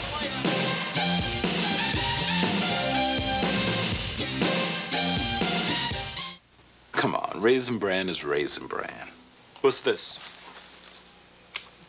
Total Raisin Bran, huh? Big crisp flakes, lots of raisins. This is amazing. Total Raisin Bran has 100% of lots of vitamins and minerals. And Kellogg's has only 1. I'm surprised. Total Raisin Bran. The Raisin Bran with the total difference. I just assumed they were all the same, but they're not. Mayo with 2 power plays, not even getting a shot on net. And when you're passing the puck slowly, and then when you do pass it, you pass it to people that are flat-footed and stop, you're not going to generate an attack. And that's what's happening to them right now. They got to pass it quicker, and the people have to be moving their feet because the quickness of Moorhead is not allowing Mayo to even get in the zone when they're on the power play. And it's loose to Kraft. Kraft overskated. And Rochester Mayo turns, tries to give it to Leckby. Leckby worked it in over the line, but whistle and play will be stopped in the offside call at the blue line. Mayo is also having a tough time getting in the zone, and that's because of the defense of Moorhead doing an excellent job of meeting the play right at the blue line or in front of the blue line. They're standing right up there. They've got the quickness of the wings helping them. They come back. They stand up and meet the play. In fact, that's what happened on the first goal. Grammer met the play right at the red line, turned it up ice. 3 passes later, the puck's in the net. The defense of Moorhead vastly underrated from everybody else's perspective, I think, because they really deserve a lot of credit for the success of this team. And it's going to be set up now, and they try to center it in front of the net. Turning as Salvebold and Arnold and Jacobson around. And the puck is loose. Salvebold. They go to Arnold. Arnold had it cleared from his stick by Leckby, and it's going to be played ahead by Hiley. Well, Lou, their coach, Terry Cullen, said the 3 strengths were the speed, the centers, and the defense. Well, the defense is ranked right up there. Speed is always your best asset in any sport. They have that, and then when they got a very quick and clever defense, that makes it real tough for anybody to get control of the zone. And when they do, their quickness just eliminates it anyway. Salvebold and Arnold. It's Salvebold. Look out, they got somebody in front, and the shot blocked and knocked down. Lou, they had Jacobson all alone in front of the net. Here's a drive, and it's kicked out. Salvebold trying to pick up the rebound. And it's loose in the circle, and it pops to the wing and the point. The shot fired by Grammer. It's going to be knocked down as Blake comes out. And Rochester's had enough, and they'll dump it. I don't know if we've got Brian on the mic down there, Brian Bonin, but Brian, if you're watching this Moorhead team play, you've got to see that they're beating Mayo to every loose puck. Well, definitely. Right now, this Mayo team seems to be, getting really tired right now. Moorhead's putting on the pressure real strong, and Mayo's having a tough time breaking the puck out. They need to start bringing the puck down, maybe dumping it in and getting some chances. They need some shots on goal right now. We have a 1-0 game as Moorhead will go back in their own zone. Paquin with it, or Paquin, pardon me. Laid back down in the corner on the left side, going behind the net. Grammer with it, will turn and work it up ice. Grammer slides it to Paquin. Paquin in the neutral zone, turning, looking for help from Blake. Paquin and Blake try to set it up. Paquin off his shoulder and rolled it in on the right side. Blake chasing it down. Blake goes behind the net. Rohrbach trying to tie him up. And the puck loose in the wing on the left side. 4 minutes and 10 seconds remaining in the second. It's a 2-0, or pardon me, a 1-0 game here. Back to the point on the right side, over to Grammer as he tried to push it ahead. The goal came here in the second period. And going behind, trying to set it up, is DiFiore. Had it taken off his stick. Moving it ahead on the play. To center ice, blocking and knocking it down. Paquin leaving it, coming in over the line. With it is Blake, and Paquin with a drive, and it went wide. DiFiore in the corner trying to set it up. As Rohrbach there to try and work it loose. As Rochester Mayo trying to get it out of their own zone. And it's going to be set up in the center ice zone. We have 3 minutes and 29 seconds remaining here. Coming back in over the line is Wagner. Here's Wagner's drive. And the glove save is made by Nelson. Well, an easy save for Nelson, but he probably wanted to get a line change. His unit was caught out there for a long time. You see the shot from far out from Wagner. An easy save for him compared to the other saves he's had to make, but a wise move in holding that puck, getting a fresh unit out there. Nelson, who's seen 19 shots already today, and many of them good ones, doing a fabulous job in the nets for Mayo. And it's set up now down in the corner on the right side. Shots are 19 and 14 in the game. With it is Smith. Smith on the breakout, and it's going to be held in by Kraft. Kraft is out with Kappas, and they play it behind the goal. Patterson to set it up. Patterson turns and tries to bring it out. Wagner holds it in. Wagner tried to flip it to Kraft, to Kappas. And it comes all the way back to the blue line.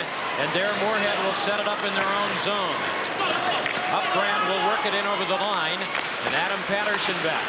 looking for help on the play. And the puck comes loose with 2 minutes and 45 seconds remaining in the second period. Here's Vesey to the blue line, and he was bumped there and cut off on the play by Marston. Going back to the goal now. The Spuds will set it up to come out of their own zone. And it's blocked and held in by Smith. Nice play there, trying to chase it down. In the corner, they go to Vesey. Vesey along with Smith and Hartman out. But the Spuds will work it out of the zone. Cutting it over the line, whistle, and play will be stopped at the blue line. One thing that's going unnoticed here thus far is the fact that Moorhead's been a physical team. They have thrown more body checks than Mayo, and with their quickness and using the body effectively like that, they're able to eliminate a man on the play and outnumber Mayo, because then they get back into the play quicker. And I'm sure that the coaches, when he's talking to his club, he's saying, just rush body check, hit them, eliminate them, but get away from them quick.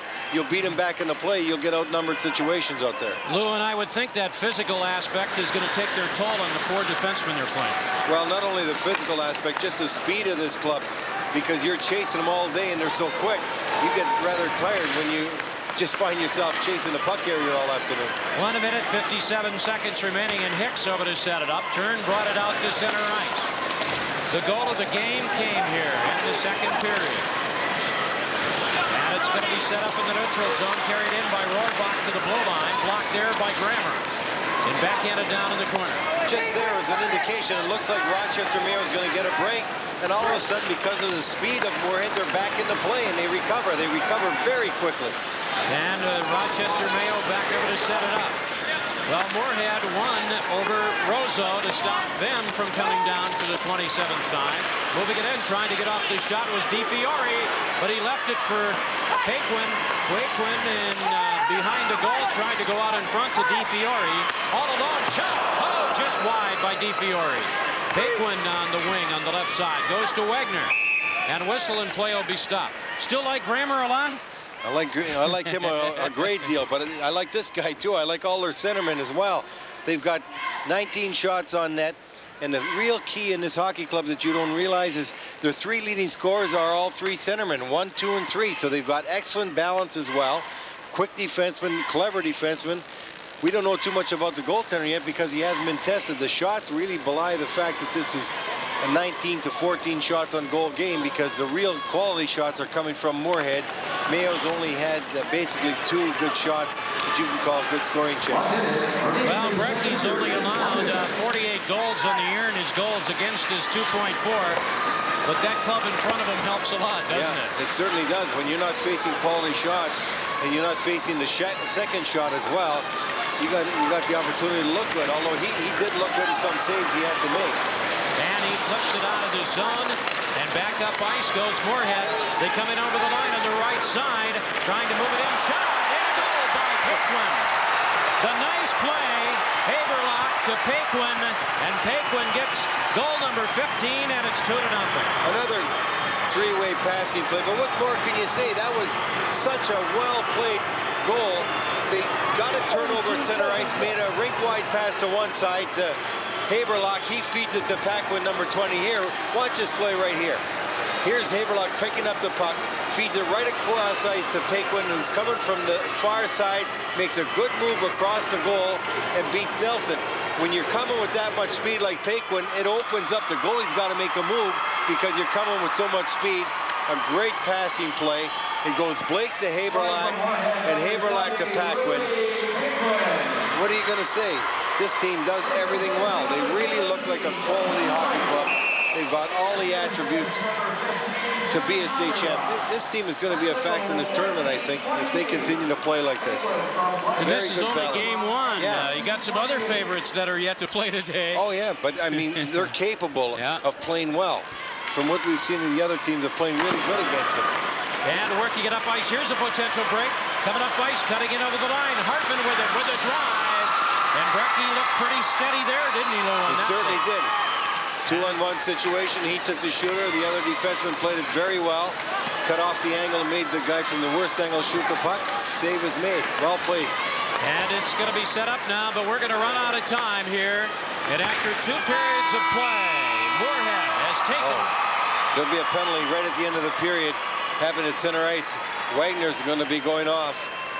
And that will carry over, obviously, to the third period. But right now, at the end of 2, the TCF scoreboard shows Moorhead leading it 2-0.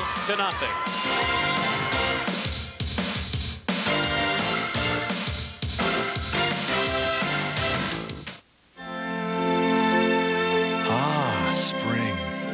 When young lovers begin to think about Camrys. The all-new Toyota Camry. Homegrown and one of the best new cars and best in its class. There's a great selection during the Toyota Spring Drive sales event. And your Toyota dealer wants to talk Camry. Rated one of the 10 best in '92. And now, see the all-new Camry wagon at the Spring Drive sales event. Spring is sprung. I love what you do for me, Toyota.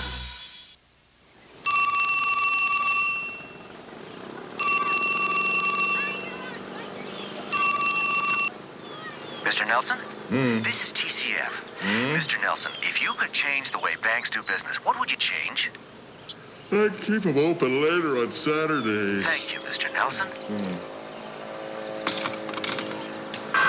TCF is now open till 3 p.m. on Saturdays at most locations. TCF, banking the way you want it. It's monstrous. It's huge. It's the monster video selection that took over the Twin Cities, now showing at Tidal Wave. Every Tidal Wave has mountains of copies of Boys in the Hood guaranteed. I want to do something with my life, all right? I want to be somebody. Rent Boys in the Hood when you want it or rent it free. Hit for Tidal Wave. There's plenty for everyone. Music and video store. See the monster video selection now showing exclusively at Tidal Wave.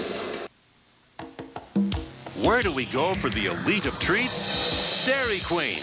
This is neat. Get a Blizzard flavor treat for just $1.39. Or a Breeze frozen yogurt treat for just $1.39. Both are blended with your choice of fruit, chocolate, cookies, or candy. Just $1.39 each. Blizzard flavor treat, Breeze frozen yogurt treat. We give you taste, we give you value, we treat you right. Dairy Queen.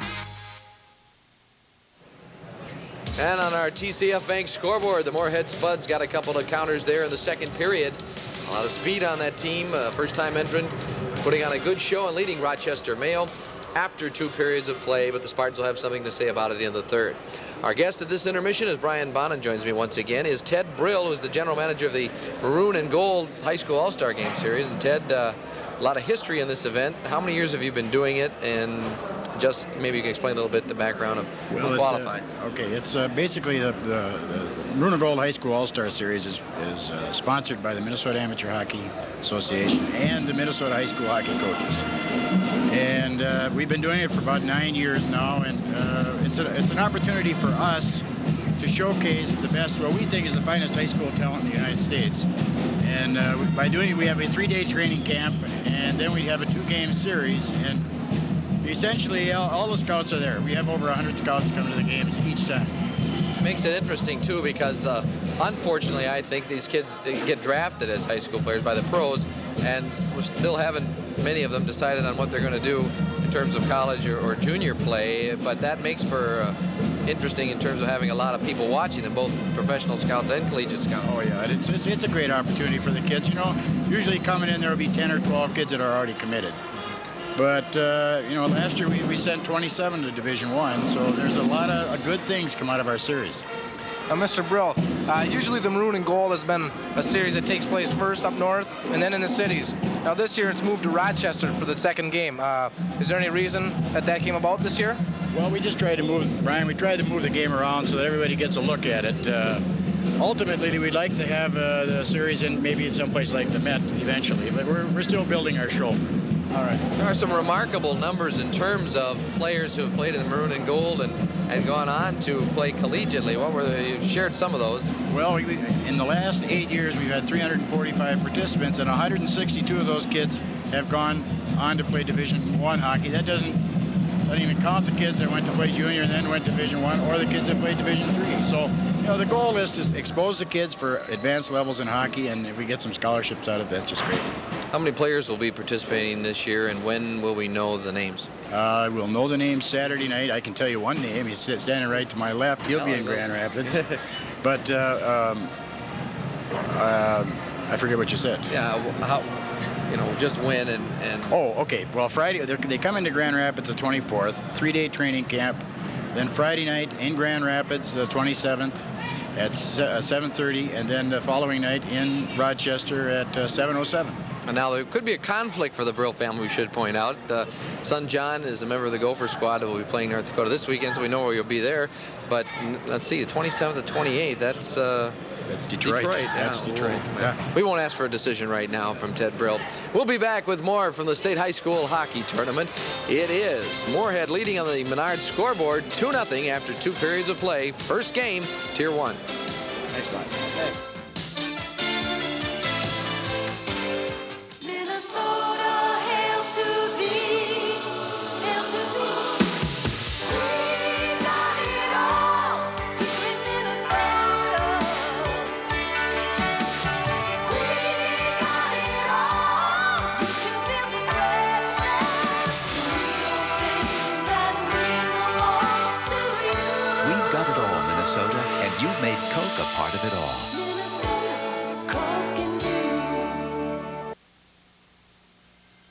What if you left all your worries behind? You grabbed the family, your skis, maybe a picnic lunch. What you'd have is freedom. Introducing the Freedom Machines from Sea-Doo.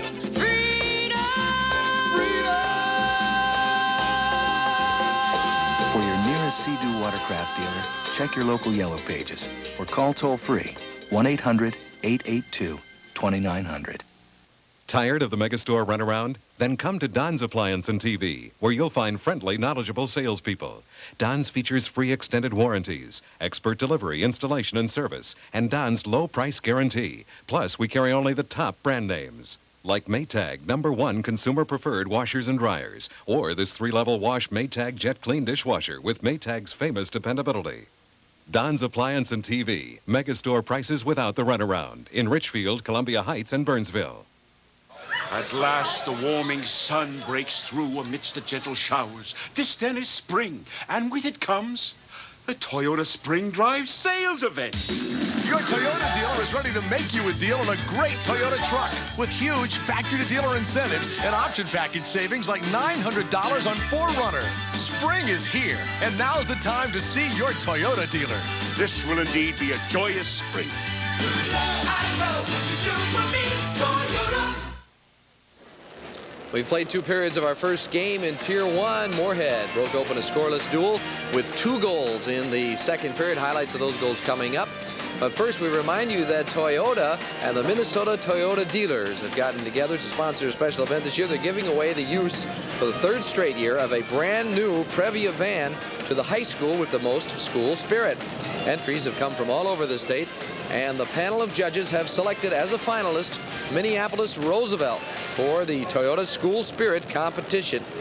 A live drawing will be held Saturday night during the AA championship game, and we'll have, I believe it's 14 schools, 1 for each tournament game televised, participating in that final drawing, and 1 will be awarded the use of that new Previa van for the coming academic year. All right, we're between periods. We'll be back with 3rd period action from our first Tier 1 quarterfinal game in just a moment. You're watching the 1992 Minnesota State High School Hockey Tournament.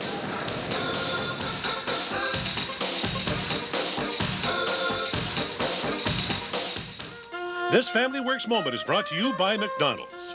Welcome home. Oh, Jim. Through the years, Jim and I have been through a lot together. But because we shared them, the joys were double. Kids are growing so fast. And the hard times seemed twice as small. No, but nobody likes me. Oh, honey, you'll see. You'll see. Surprise! And I'm glad I said yes. Ellen, our granddaughter's walking. Family, the story that never ends. Why do you get a great cut at Great Clips? Ask our stylist. It's my reputation on the line. You're going to get the best haircut possible. You want people to feel good about themselves. Do you want it curly? Do you want it straight? We care that they're happy. At Great Clips, you get salon quality style without the salon price. Our specially trained stylists make the difference. Our stylist, your style. We guarantee it. They're called program cars, daily rental. Some people call them smart. because they offer the remaining factory warranty for thousands less than a new car. Call them what you will. Miller has over 800 1991 program cars from Ford, Chrysler, and General Motors. All with remaining factory warranties, all priced thousands less than new. 20 for $59.99, 35 for $69.99, and 100 for $79.99 at Miller Auto Center. Heartland Hockey Camps offer the finest hockey program available anywhere. Located in the heart of Minnesota's resort area, the camp provides intense individual instruction combined with lakeside fun in a beautiful Northwood setting. Daily 7-hour programs of thorough on-ice instruction that emphasize the fundamentals of hockey. We also provide extensive dryland training, the newest trend in the hockey industry. Most of all, Heartland is fun. Fun that you can share with new friends and old. For a free brochure, call 1-800-945-RINK. That's 1-800-945-RINK. Thanks for watching KMSP Receptive Channel 9. We're back at the Civic Center in St. Paul, Minnesota in quarterfinal action of Tier 1. And in Game 1, after 2 periods of play, Moorhead, the Spuds, out in front of the Spartans of Rochester, Mayo by a score of 2-0. And people really impressed with this one, Lou. Well, they should be, and I think that a lot of people up here all of a sudden are very, very surprised by the play of Moorhead, and especially by their quickness. Many people were always talking about just the lower bracket, what's going to happen. It should be Hill, Murray, and Jefferson in the semifinals, and should that be the championship game? Well, from what I've seen right now, I can tell you if Moorhead's fortunate enough to keep going and keep winning, they can give anybody a battle because of their quickness. Whenever you got the kind of quickness they have, and you have the kind of defense they have that moves the puck heads up, they can be a factor in the tournament. And even though they haven't won this game right now, it's going to be tough for Mayo to come back unless Mayo is able to capitalize on a few turnovers in the area, because it doesn't seem like they can just come across the blue line with great puck control, because Moorhead's always got enough people back to help that defense out. Well, you talked about speed and you talked about defense and the way they help out, and I think we have an illustration of exactly that here on the goal that we're going to show you right now. Well, I want you to watch this when Haberlack all the way down. This is the fellow with the puck, 15. Look at this. He's knocked down right here. Now watch what happened. Grammer at center ice gets the puck on his knees, pushes it ahead right here to Camus. 3-2. 2 now to 19. That's Kraft. He's going to go down, and guess who's coming trailing? The first guy that got knocked down with the speed comes back right into play, takes a drop pass, scores a goal. That's what Moorhead does. They get back into play quicker than Rochester. They're quicker. They get back in. They use their speed, and you saw it right there. A fellow that's out of the play, all of a sudden he ends up scoring the goal. And the second goal of the period we have for you right here. Some more good passing. You'll see this. It goes from 17 to 15 right here across the 20. Packin's going to put it in as he comes across the net. After 15, Haberlack made a nice cross-ice pass to him. They move the puck quickly. They move it well. They keep head-manning the puck. That's the name of hockey. The puck can move faster than you can. If you see somebody ahead of you open, give them the puck. They do it. You think being tired now is an aspect that we'll talk about in a minute with Rochester Mayo, but Moorhead, certainly they're not going to be tired. They play a rotation of 4 lines, and they're deep defensively. Well, you know, when you're winning, you don't get tired. It's always the fellas that are behind or losing that get more tired, and especially when you don't have the puck or the ball, depending on the game you're playing, and you're always chasing, you're going to be more tired. That's what Rochester has to contend with at this time. But you see, Moorhead is the type of team that is going to create its own openings, and that fellow in the nets, Brian Nelson, has had a superb day. He's down 2-0. He's had 21 shots, many of them key saves, and so Mayo's got to think in their minds now, we know Nelson can keep him off the board for the whole period. He's capable of doing that. He's shown how well he can play. We've got to find a way to get the first goal. You can't get the third till you get the first, and they've got to start putting the puck in the zone and creating some turnovers on the behalf of Moorhead. As you look at Coach Terry Cullen, he's got to feel pretty good about the hockey club that he's brought down here. He's in his 6th year, and he was the Section 8, Coach of the Year for the 3rd time this past year. His overall record, 178, 133, and 9. And you're looking at Brecky, who's faced 15 shots, but most of them were shots that he could handle easily. He's not facing many second shots. He has looked under control when he had to make a key save. He's played his angles well. He knows he's got a good defense in front of him, and he's pretty concerned that I just have to save that first shot because the second one usually is cleared out by our defenseman. We did have a penalty call at the 20-minute mark of the second period. Wagner got it for slashing right at center ice as soon as the buzzer went, so Mayo can go in the power play again, their third one, but their power play hasn't been effective because they haven't moved the puck up ice effectively enough. They have scored 27 power play goals on the year. And they set it up at their own blue line. Patterson with it. Patterson had to take it off his stick by Blake. Blake with it now, circling. They're short a man, and they dump it to center ice to work the time down. Moorhead with a 2-0 lead, and it's driven back down in the corner as Patterson back to set it up. Patterson working behind the net with help, trying to work it out in the break on the left side. Paquin along with Blake trying to hold the zone. Back to the point. It's going to be brought out of the zone. They headman the play, trying to hit Hartman, but that pass doesn't work, and it's driven all the way back down in Rochester Mayo zone. The Spartans down 2-0. They are on the man advantage for the next 1 minute and 7 seconds. Ahead, and the pass intended for Vesey. He went one way, the puck the other, and will have an icing called. And they ice it, Lou, on the power play. Well, they haven't been able to move that puck up ice. The quickness of Moorhead and the very aggressive penalty killing of Moorhead has kept Mayo off balance. Lauren Grosso, the coach, has got to be thinking right now, we got to find a way to move that puck quickly and move it up ice, get control of the zone. We've got an opportunity when we get in the zone to score goals because they have some big shooters, but they're not able to get the puck up ice. And they'll set it up now and bang it off the boards on the near wing. And coming back to set it up is Grammer. Grammer turned and tried to play it ahead, blocked and knocked down. Mayo still with a man advantage, 47 seconds remaining as they carry it in over the blue line. They try to work it to the slot. The pass doesn't work, and the Spuds carry it back in over the line. With it, Salvovold. Salvovold with it, down in behind. He's bumped along the end boards as Mayo still has less now than 30 seconds remaining on the man advantage. It's a 2-0 game. They come in over the line on the right side. Eiley had to take it off his stick. Grammer with it, turns and plays it to Salvovold, and he brought it out to center ice. Knocked down in the neutral zone. Rohrbach with it, and they play it in, and we'll have going Moorhead on the left wing to set it up. Turn and they dump it in. Kraft going in behind in the play. Nelson blocked and knocked it down, and both teams are back at full strength now. So the score remains 2-0 here, and it's loose as Marston tried to work it in over the line. He kicked it ahead, and then it's picked up coming back. Kraft in the corner on the wing, works his way loose. Back over to Dwight. Oh, just missed the corner of the net as Haberlock almost had his second goal of the day. And it's going to be played ahead now by Rochester Mayo. Going back defensively, trying to pick it up is Jamison. And the puck is loose, coming over to set it up. Down in on the wing, Hammond. Hammond overskated, and now working it back up ice.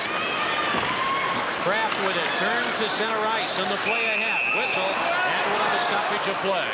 The score is 2-0. You're watching continuing coverage of the Minnesota State High School Hockey Tournament.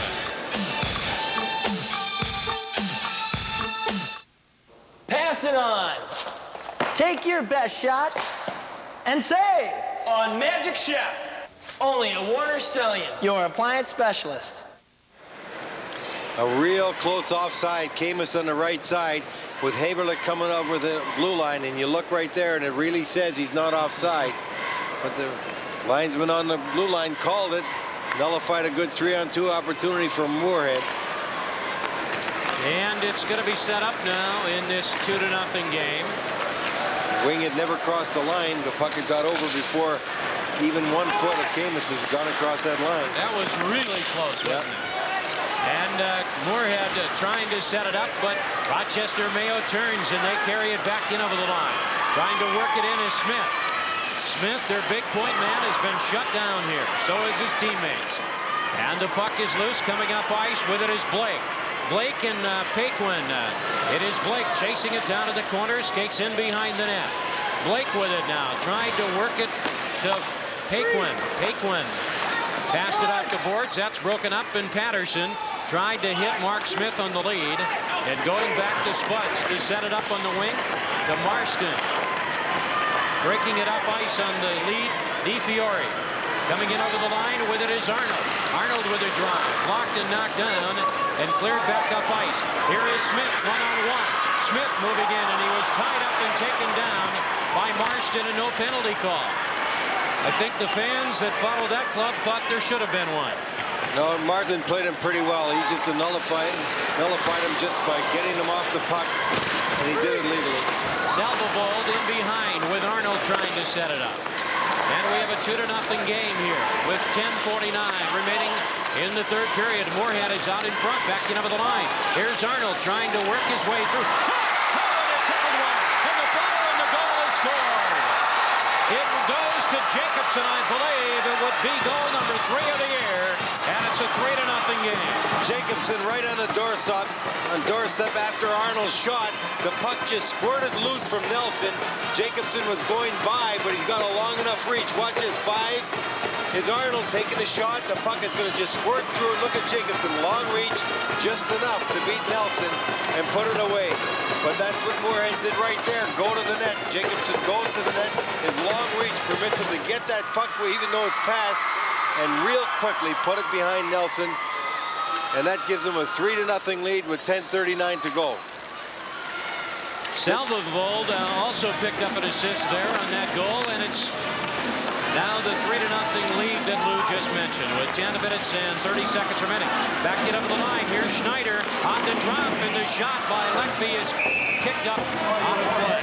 The score is 3-0. You're watching the Minnesota High School Hockey Tournament live from the St. Paul Civic Center.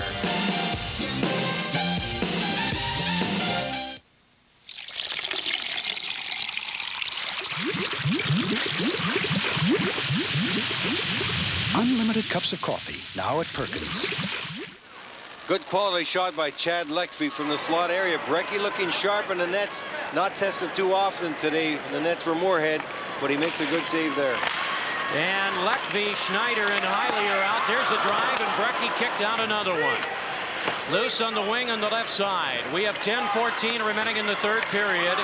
And Rochester Mayo is being shut out here, 3-0. They are 17-7-1 on the year. Moorhead is 22-3. And it's going to be set up now and played in over the line and driven down in the corner by Schneider. Schneider will work with help from Kramer to work it out towards center ice, and it's going to be picked up. Kraft comes in over the line. Here's Kraft in the slot with a drive. Shot wide. And it's going to be cleared by Patterson. Patterson works it up ice. Patterson to the blue line. Drives it in, and it's loose down in the corner with 9:35 remaining. Marston with it. On the lead to center ice. Got it back. Deflected off the stick of Hammond. Comes in over the line. Marston with it. Tried to center it to the net. And it's cleared, and it's going to be set up for the breakout by Rush. To center ice. Marston kicked that loose. Played it to the line of Rochester Mayo. And coming back over to set it up, the Spartans, as they try to lead it from Rohrbach ahead. And it's Brecky playing it behind his own net, almost taken away. Puck loose down to the corner of the right side as Mayo has some pressure here with 9 minutes now remaining. Down by 3 goals.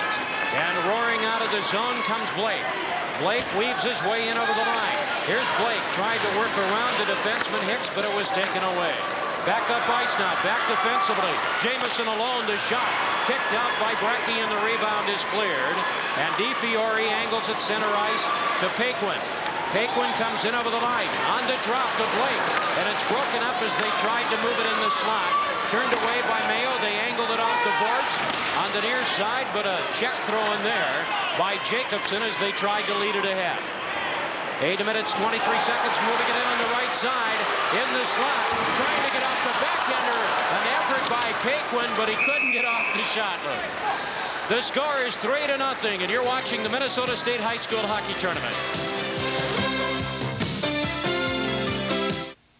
You're watching an amazing piece of equipment coming off the assembly line. In test after test, the Bryant Plus 90i is rated the most energy-efficient gas furnace on the market today. Paired with Bryant air conditioning that's equally energy stingy, makes for a home comfort system that leaves the competition cold when it comes to energy efficiency at an affordable price. And right now, there are special pre-season incentives to help make owning this top-rated combination even more affordable. Ask one of these Bryant dealers about them. Brian, you look for Rochester to start gambling a little bit, trying some long passes to try and get on the scoreboard as this clock winds down. Well, Mayo needs to take some chances right now, but you have to give all the credit in the world right now to Moorhead. They are getting stronger as this game progresses, and I think we look for, you know, them to take control of the rest of this game right now. Let's go back upstairs. That's Brian Bonin, a student commentator who played his high school hockey at White Bear. And it's set up now, coming in over the line, 8:05 remaining. They try to slide it right wing. Arnold on the play, loose down in the corner in this 3-0 game with Moorhead out in front. As the puck is loose on the near wing, Mayo trying to work it out. And it comes all the way back to the Spuds line. Backhanded ahead on the play by Grammer. And the puck loose in the neutral zone. Shots on goal right now are 23-19. And working it in, and it's loose down in the corner on the near boards as Moorhead turned and tried to flip it out of the zone. And Moorhead can do that now. They can stop the clock a lot. That fellow right there, Marsden, playing a very solid game on defense. Use his head. They're tired. Get a whistle. No problem. Especially if you're good on the faceoffs. They did lose one just about 2 minutes ago that a quality shot was taken by Hiley, but Brecky made the save. But overall right now, it doesn't matter if Moorhead just tries to slow things down, slow the clock down when they're in their own zone. Don't take any chances. The first thing you want to do, try and preserve that shutout for the goaltender, because they look in complete control of this game. It doesn't look like Rochester's going to get that many chances. And moving it right out in front, shot to goal by Smith. His 28th goal of the year, and Rochester Mayo is on the board. And he's the guy that can score goals for Rochester, their leading scorer all year long. 28th goal of the year. He just has that long reach coming out of the corner when they lose the face-off. He's able to come out of the corner, reach right around to the loose puck. Here he is. Reach right around the goaltender and put it by Brecky. Mark Smith, a big, strong centerman, 6'2", 175, comes out from the behind the net after they win the face-off, and that's the key. Winning face-off when your other team's own, good things can happen for you. So it'll be Smith from Hartman and Vesey, and it makes it 3-1 for Moorhead. And the puck is loose in the corner on the left side, coming over to set it up, Kraft. And Kraft out in front, backhand the goal. The goal is scored by Haberlack. His second of the game and his 11th of the year. And Moorhead counters, and they have a 3-goal lead back. Well, just a good backhand shot. It didn't look like it was going to be a dangerous shot. Haberlack takes that backhander after Kraft. Watch the puck going down deep. 15 is Haberlack. And you're going to have a turnover right deep because of the strong forechecking of Haberlack. There he is now. Kraft picks it up. Haberlack's going to go to the front of the net. Kraft wisely just slides it out. A backhand shot. Nelson just missed that one. He actually got it on the heel of his stick, and it's rolling towards the net. Nelson moving across to his left. Just missed it a bit. And Haberlack scoring again, regaining the 3-goal lead for Moorhead. Any momentum there, Lou, is gone, isn't it, right now? Well, it certainly is, and it's good goal by Haberlack, but not really a tough shot after all the quality saves Nelson's made all day. You see him shaking his head. He's mad at him for that. Good little play from Kraft, though, coming out of the corner, sliding that pass. But again, it was a strong forecheck. The quickness of Moorhead up front that caused that turnover that led to the goal. So we have a 4-1 game with 7 minutes and 8 seconds remaining. Back over to set it up as Leckby turned and tried to play it ahead. In a 4-1 game now with 6:57 remaining. And over the line, here come the Spuds again. On the left side, they tried to go to DiFiore in front of the net. It's going to be cleared by Patterson, working it up ice. Schneider cuts in over the line. Here's Schneider's drive, and the kick save is made by Brecky. Rebound to Hiley. Loose in the corner on the left side with 6 minutes 35 seconds remaining. Marsden with it now, and he headmans it up towards center ice. It's going to be knocked down and turned and played by Hiley back in behind. Brecky cutting it off behind the net. Starting out now is Grammer. Grammer on the wing as they try to lead it to DiFiore. We have a 4-1 game. No goals in the first period. 2 by Moorhead in the second, 3 here so far in the third. And knocking it down to the neutral zone with 6 minutes and 4 seconds remaining here. Coming over to try and set it up on the play. Stafford trying to work it ahead. Comes back over and controlling it is Rush. Rush on the lead to center ice. Broken up by Wagner. Whistle and play will be stopped. The score is 4-1. This is Hockey 92 live from the St. Paul Civic Center.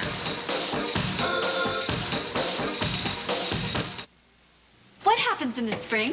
Flowers grow. Baseball starts. Bears wake up. Maggie? Toyota presents their first national sales event of the year. The Toyota Spring Drive Sales event is on, and it's dedicated to car and truck lovers everywhere who want a deal on the very best Toyota. Many models come with option package savings and huge factory-to-dealer incentives. Make your best deal now. It's a great time to see your Toyota dealer. Spring has officially begun. Well, Brecky had to make a good save. Rochester opening it up and got a long lead pass and was in good position to get another goal there. And that shot from the right side by Hartman, but he made the save and the rebound went past Vesey. Score still 4-1 Moorhead, 5:46 to go in the third period. And coming in over the line with it is Arnold trying to work to the net, and it's going to be set up down to the corner as Stafford was there, but they couldn't get him to play. And now Rochester Mayo starts out. As the Spartans carry it in over the line, they flip it in the corner on the left. Trying to chase it down is Rippentrop. Coming over to clear it on the break, Salvovo. Out towards center ice, turned, and the puck is going to be blown dead at the blue line. The score 4-1. This is 92's coverage of the Minnesota State High School Hockey Tournament. We'll continue right after this. Give the floors in your home new life with help from Menards. New undercarpeting is on sale now. It's Scotchgard protected with an attachback for easy installation. Choose from 8 colors, just $7.99 a square yard. And get deep cleaning results anytime with the Bissell Power Steamer. It picks up where vacuum cleaners leave off. On sale now for just $137. Save on your home improvements every day at Menards. Save big money at Menards. Brian, that was a big goal by Moorhead coming right back after Rochester scored, and it looked like they could get back in the game. Well, definitely, you know, maybe a little lapse in the defensive zone there by Moorhead, and Mayo gets a goal, but not getting down on themselves at all. They come back right away and get a goal, and that's a key to a game always. Whenever giving up a goal, if you can get one back right away, it's a real good sign of a good team. Comments of Brian Bonin, whose high school career is over, but the college career will continue at the University of Minnesota. We have 5 minutes and 2 seconds remaining here in the third period of play. The score is 4-1. Chasing it down is Kraft. And he is held up, and down he goes. And it's going to be power play hockey, Mr. Nanny. That's right, a hooking call on Mayo at that time. It's something they didn't want to take, obviously, trailing by 3 with the clock winding down, 4:54 to go, and you get a hooking penalty. Even if the clock is just killed by Moorhead, that eats up 2 minutes. And so Hartman's going to the box with a hooking call right there in the corner, and the first power play of the day. This is something we'd like to see of Moorhead, as you see where he takes down Kraft behind the net. You want to see just what kind of power play Moorhead's going to operate with and how effective they're going to be moving that puck around, because obviously they look in good position to move to the next game, the way they play defense and the way they've had puck control, especially having a power play advantage here. Did you ever play on a club or manage or be involved with a club that converted on 35%? Well, on the power play for the season? I'd have to say our juvenile team would probably have done that. We never had much competition. We had 6 guys that played in the NHL off one team, so I think we had a few games we won 24-0. So. And 35% is their conversion rate on the power play. With it, it's Arnold shot, and the save as the save by Salvovold shot. I got to tell you, if this kid is just a 9th grader and continues to develop, what a future he's got as a goaltender. If this is the way he's played all year, nice little moves by Arnold. He gets it out in front of Salvovold. He puts it where he should put it upstairs, and a quick glove by Nelson just takes it away. What a great glove save by Nelson. And he moves well across the crease there. He'll be recruited by a few schools, won't he, in his day? Yeah, probably next year. And it's moving it in. Patron with a drive and the save. And the cover-up is blocked and knocked down. We have 1 minute and 10 seconds remaining here on the man advantage situation. 4 minutes remaining. They try to send it right out in front. And diving out and making the save there is Nelson. Well, Nelson's had to make a couple more there because Moorhead wins the faceoff, gets another opportunity, and he stands and cuts those angles just perfectly. Here's the faceoff. Moorhead winning the draw, and that's the key. Whenever you can win draws, good things happen. Right from the slot area. Pack went through traffic. He's got a screen set up in front of the net with Blake. Nelson kept his focus on the puck. We have 3 minutes and 58 seconds remaining in the man advantage. Half the shots in this game have been from the slot area for Moorhead. So Nelson's had to face some tough shots. Moorhead leading 4-1. They got some people out there that can score power play goals, including Paquin. There's a drive and another save. Oh, does that look great, huh? Well, Kraft has got to be shaking his head. That is the 13th shot. We're counting them from the slot area. Tom Greeno, I asked him to count the goal scoring opportunities. That's the 13th one. A great play again. They're moving the puck around. Moorhead's moving the puck from behind the net really well. Blake makes a heads-up play, dumps it as he sees his man going to the net. Perfect play. Good save. And let's see if they get some more opportunities here. As they work it in, here's Paquin again. Paquin with 6 power play goals on the year. Turned and tried to play it ahead, and it's going to be gloved and knocked down, trying to kick it ahead. Paquin with it, a backhanded centering pass, and Nelson covered up. 3:31 remaining in the period. That really wasn't a good play, and that's one thing that I'm surprised Moorhead's not doing more of. They're moving the puck around, but they're always moving it down deep. They haven't got it back to the point to let those guys shoot. They've had 2 occasions right there when they could have got it back to the point man, Opgren, who was standing all alone calling for the pass. When they're pulling everybody deep, give it to him, let him walk in, take the shot, set up a screen in front. Maybe he'll get a tip in or a rebound. Well, they changed their point man in Grammer, and Marsden have come out to play the points now. And it's going to be set up and controlled. Rochester Mayo trying to get it out, but holding it in, moving it right out in front. And tied up from behind. Arnold couldn't get off the drive. He's got 6 power play goals from the year. They still have 19 seconds remaining. Backward shot deflected in. Well, that puck actually went off the Rochester defenseman. 16. He was attempting to pass across the net. Salvavold was all alone across the net. And you'll watch the pass come out of the corner, and it just deflects past Nelson. He had no chance in that. He couldn't do anything. Watch down deep in the corner. Now this is going to be a pass coming across the front. Watch where the puck goes. See that? Right off the skate. Never did get across to Salvavold.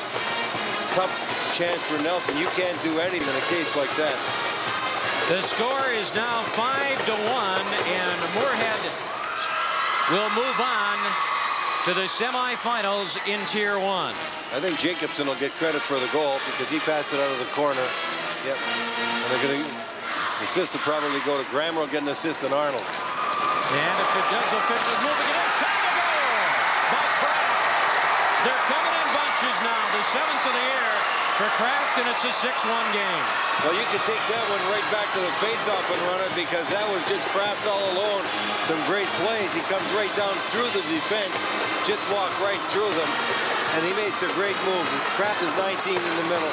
Watch this. As soon as he gets the pass right up ice in the center, he goes right up the middle, just like the Red Sea part of a good little move to the defenseman around Nelson, who made the first move, lunging to poke check the puck away. He thought Kraft was going to lose it there, and all Kraft had to do was move it around him. Good little move right there. Give it, take it back. I got it. You don't, and it's in the net. And it means it's 6-1. And it's going to be played down in the corner now. As coming back, 1 assist with Heaton on the goal there. Oh, yeah, definitely comes from Steen. Defenseman will get the assist on it. And going back, I'm going to set it up, and with it, Steen on the break towards center right. And Lou, if it had not been for the goaltending of Nelson, we may have had double figures here. Oh, Nelson has definitely been one of the 3 best players on the ice this afternoon. He's made some outstanding saves. 2 minutes and 27 seconds remaining here as it's played in on Nelson, and he decided to cover up and stop the action. Not only is Moorhead a great hockey team, their grade point average for the entire group is 3.6. Well, I'll tell you one thing, they don't measure grades on the ice, but those kids think a good game. They use their heads. They're very clever in the way they approach the game, the way they move the puck. They play the game smartly, and they play it with a great deal of confidence. And this is probably the high water mark for this varsity program, which started back in 1964 and 65. There's a drive, and it's wide, and the puck comes loose with 2:15 remaining. Knocking it down in the neutral zone. 6-1 the score here at the Civic Center. As Moorhead is going to move on to 23-3 on the year. They started the season with 3 straight wins. Then they lost to Thief River Falls, to Roseau, and to Elk River. That's it on the season. Those 2 goals by Moorhead tied their tournament record for the fastest 2 goals, 7 seconds. 7 seconds apart. That goes back to 1945. Boy, oh boy. That's faster than Tommy Reed ever scored. 2 goals. Tommy, did you score that goal? Tommy scored, you know, he got a penalty shot goal one year against Kenny Dryden. It took him 7 seconds to go from center ice to the net. And it's set up back of the goal. That one Lou is talking about, incidentally, is the first penalty shot in North Star hockey history. No, it wasn't the first one. That's right. Ray Conley got one before that, but it was the first one by a gray-haired defenseman. And we have 1 minute and 40 seconds remaining here in this game. It's 6-1 as Moorhead is well on their way to the victory. They did have a 11-game winning streak at one point of the year. And as we mentioned, there are only 3 losses to Thief River Falls, to Roseau, and to Elk River. And the people that are picking the lower bracket to win the tournament may want to rethink it after watching this today. 2 good saves again by Nelson right there. And the puck is loose down in the corner on the far side now. Whistle and play will be stopped. Moorhead's not letting it stop him, even though there's only a minute to go in the game. In minute 5, they continue to come at goaltender Nelson. He had to make 2 more big saves. Hackwind coming across that blue line, getting a shot. Rebound going right off the Blake, and he gets a second shot. Nelson faced 33 shots already. 6-1 Moorhead, and they will be advancing to the semifinals tomorrow. Well, you led the WCHA as a defenseman in goal scoring. What was your quickest time for scoring 2 in a row? 2 weeks. We're down to 56 seconds remaining here. We've got another quarterfinal game coming up in Game 2 here this afternoon. And a couple of quarterfinal games on tap tonight as well. Blaine against Apple Valley. It'll be Cloquet and Hill Murray, and Eden Prairie and Bloomington Jefferson in the Tier 1 quarterfinals. 38 seconds remaining now. Coming back over to set it up, and the puck is going to be played. Shot to goal, another goal. This one by Arnold. His second of the day, or his first of the day, and his 26th of the year. Boy, Arnold shot that quick off the pass. I think Nelson even got a piece of it, but it was just the quickness of the shot. He gets the pass out from the corner, and he makes a real good shot. And look at that. He's being checked, still beats Nelson. A fine shot by Arnold, who beats Nelson. And a real play made down deep in the corner by Knutson. You see him just dump that pass out right off the shot. It hit part of Nelson, but still goes in. And that makes it 7-1. You'll also get an assist from Jacobson, who gave that puck earlier to Knutson. So the 7-1 score here, and Arnold with that goal now is 48 points on the season coming into today, but he picked up a couple of assists as well, so he's now at 50 points on the year, Lou. Well, we were talking about the 3 centermen. They all figured in the scoring. They're 1, 2, 3 in the scoring. Blake leading the club in scoring, but good balance. When you got a strong middle, you're really a tough hockey club, because they have a tough time defending you, whoever the opposition is. And moving it back in over the line, the puck comes loose here. Rochester Mayo is going to finish out their year in their second tournament appearance. And the final of 7-1. Lou, and Moorhead is a very good team, and Rochester Mayo is nothing to be ashamed of. They just ran into a good group. Well, Moorhead's got quickness. They've got ability to move the puck. They've got a very clever defense. They really took the game right from the beginning and had 2 chances on the opening faceoff, and from that time they never looked back. They always had some good quality chances, and you're looking at one of the great players in this game today. That's goaltender Brian Nelson. He had an outstanding game in the nets for Mayo, and he's getting comforted. Even though he gave up 7 goals, 34 shots, a lot of them, half his shots from good scoring areas, and this kid had to be sharp to keep the score where it was. He's got a great future ahead of him. Paul, he's only a 9th grader. And what a thing for a coach to look forward to, knowing you're going to have that kid for 3 more years. So the final score is 7-1 here as Moorhead wins it. The final is 7-1, and you're watching continuing coverage of the Minnesota State High School Hockey Tournament.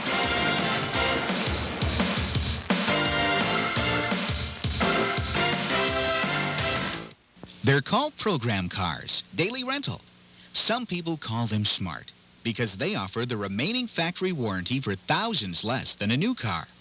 Call them what you will. Miller has over 800 1991 program cars from Ford, Chrysler, and General Motors. All with remaining factory warranties, all priced thousands less than new. 20 for $59.99, 35 for $69.99, and 100 for $79.99 at Miller Auto Center. Head over to Cherokee Power Equipment for Snapper's preseason lawn and garden sale. Cherokee has the best bargains on all new Snapper walk mowers, riders, and tractors. Just $25 down holds your mower until April. And if you buy today, you'll have no monthly payments until October 1992. That's right, no monthly payments till October 1992. So hurry into Snapper's preseason sale at Cherokee Power Equipment in Brooklyn Park and Lakeville for unbeatable deals on Snapper. All across this great country, America's best contacts and eyeglasses will beat any advertised price, period. Only $39.99. And new patients get famous Daily Wear soft contacts or 2 pair of great eyeglasses complete, including eye exam. Daily Wear soft contacts or 2 pair of high fashion eyeglasses, $39.99, including the exam. America's best contacts and eyeglasses. Now. Sometimes I dream that he is me. You got to see that's how I dream to be. I dream I move. I dream I groove. Like Mike. If I could be like Mike. I'm gonna be like Mike. Like Mike. If I could be like Mike. Be like Mike. If I could be like Mike.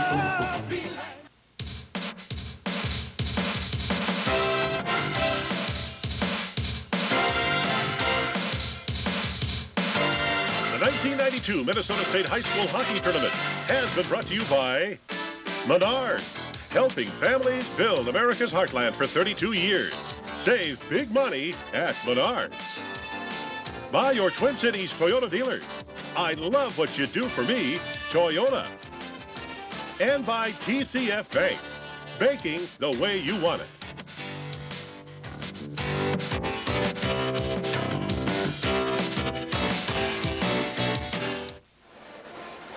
In quarterfinal action of Tier 1 in the 1992 Minnesota State High School Hockey Tournament, in Game 1, Moorhead, no problem with Rochester Mayo. The final score, 7-1. Lou? Well, Moorhead took the game right from the outset, and their speed and quickness did it. And they also had, great plays. They got back into play quick. They'd get knocked down, they'd get back into play, and I think, Paul, we're going to show that in our play of the game. That's right. Let's talk about the Bryant Cool play of the game. And it's brought to you by Bryant and your local Bryant Heating and Air Conditioning dealers. Here's Haberlock getting knocked down right in his own zone. He's going to get up. The puck continues to go up ice. That's Grammer with it right there. He pushes it ahead to Camus.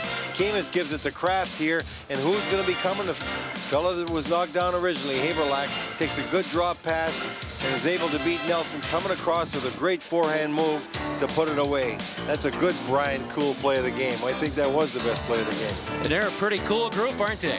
They certainly are. They're going to be a factor to be reckoned with because of their speed, quickness, and their ability to handle that puck and move that puck. And now let's go down to sports control. Thank you. We're here with winning coach Terry Cullen, and Moorhead's on the map in hockey. I mean, everybody knew you had an outstanding team coming in, Coach, but, it's always show me that kind of thing. You must be pretty proud of today's game. Yeah, we are really proud of our boys. They did what they've done all year. They come out and they worked really hard, did the things that they had to do, and they were really, I thought they really stayed to it. We didn't have a lot of success early. We had a lot of chances, but we didn't bury it, and I thought our kids really stuck to it. They didn't give up. They didn't get frustrated. And fortunately, we were able to get by that young goaltender who played so well. Sometimes there's a lot of pressure that can go with making your first trip. How did you deal with that during the week? Well, to be honest, we talked about it a lot. We tried to prepare the kids the best we could for what they would see on the ice, the element of the noise, all the things like that. We tried to get them ready for that.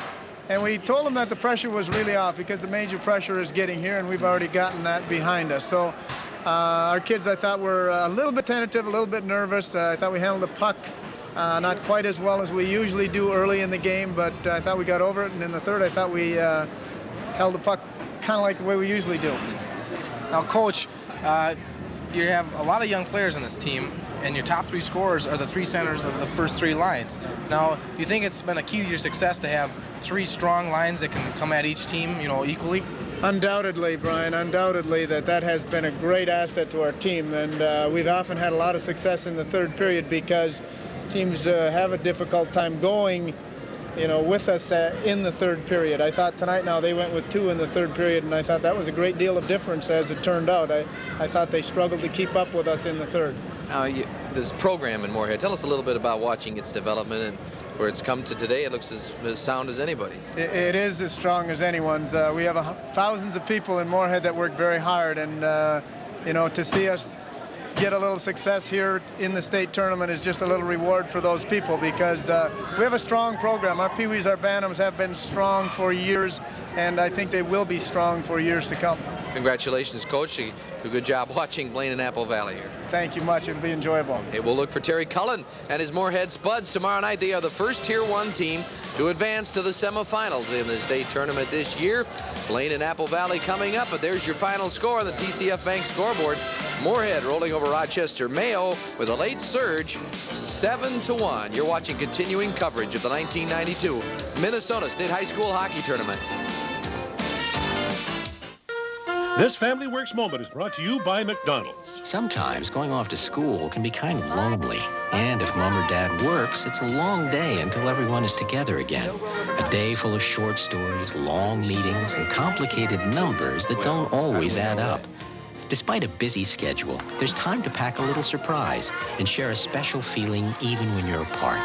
Taking a moment to care. It's why the family works.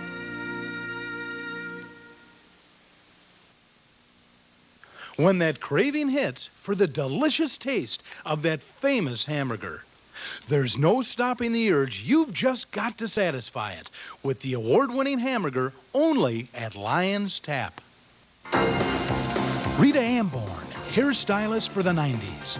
Bold, daring, glamorous. Discover the new look in you at Rita Amborn. You'll feel great. Hi there. I'm Jack Prescott, one of the busiest bankruptcy lawyers in Minnesota. I can take the fear and the worry out of your bankruptcy. I've filed over 20,000 cases. This is all I do, and I do it well. Call me today, Jack Prescott.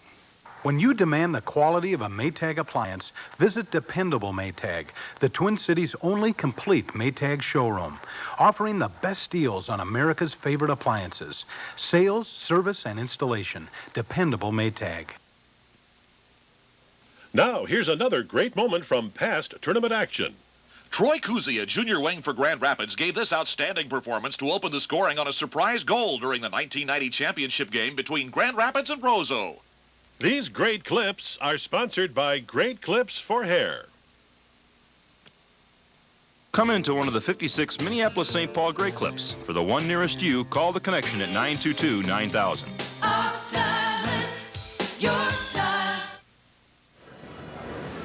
Tier 1 quarterfinals roar on. Moorhead establishing themselves as a solid contender in that upper bracket with a 7-1 win over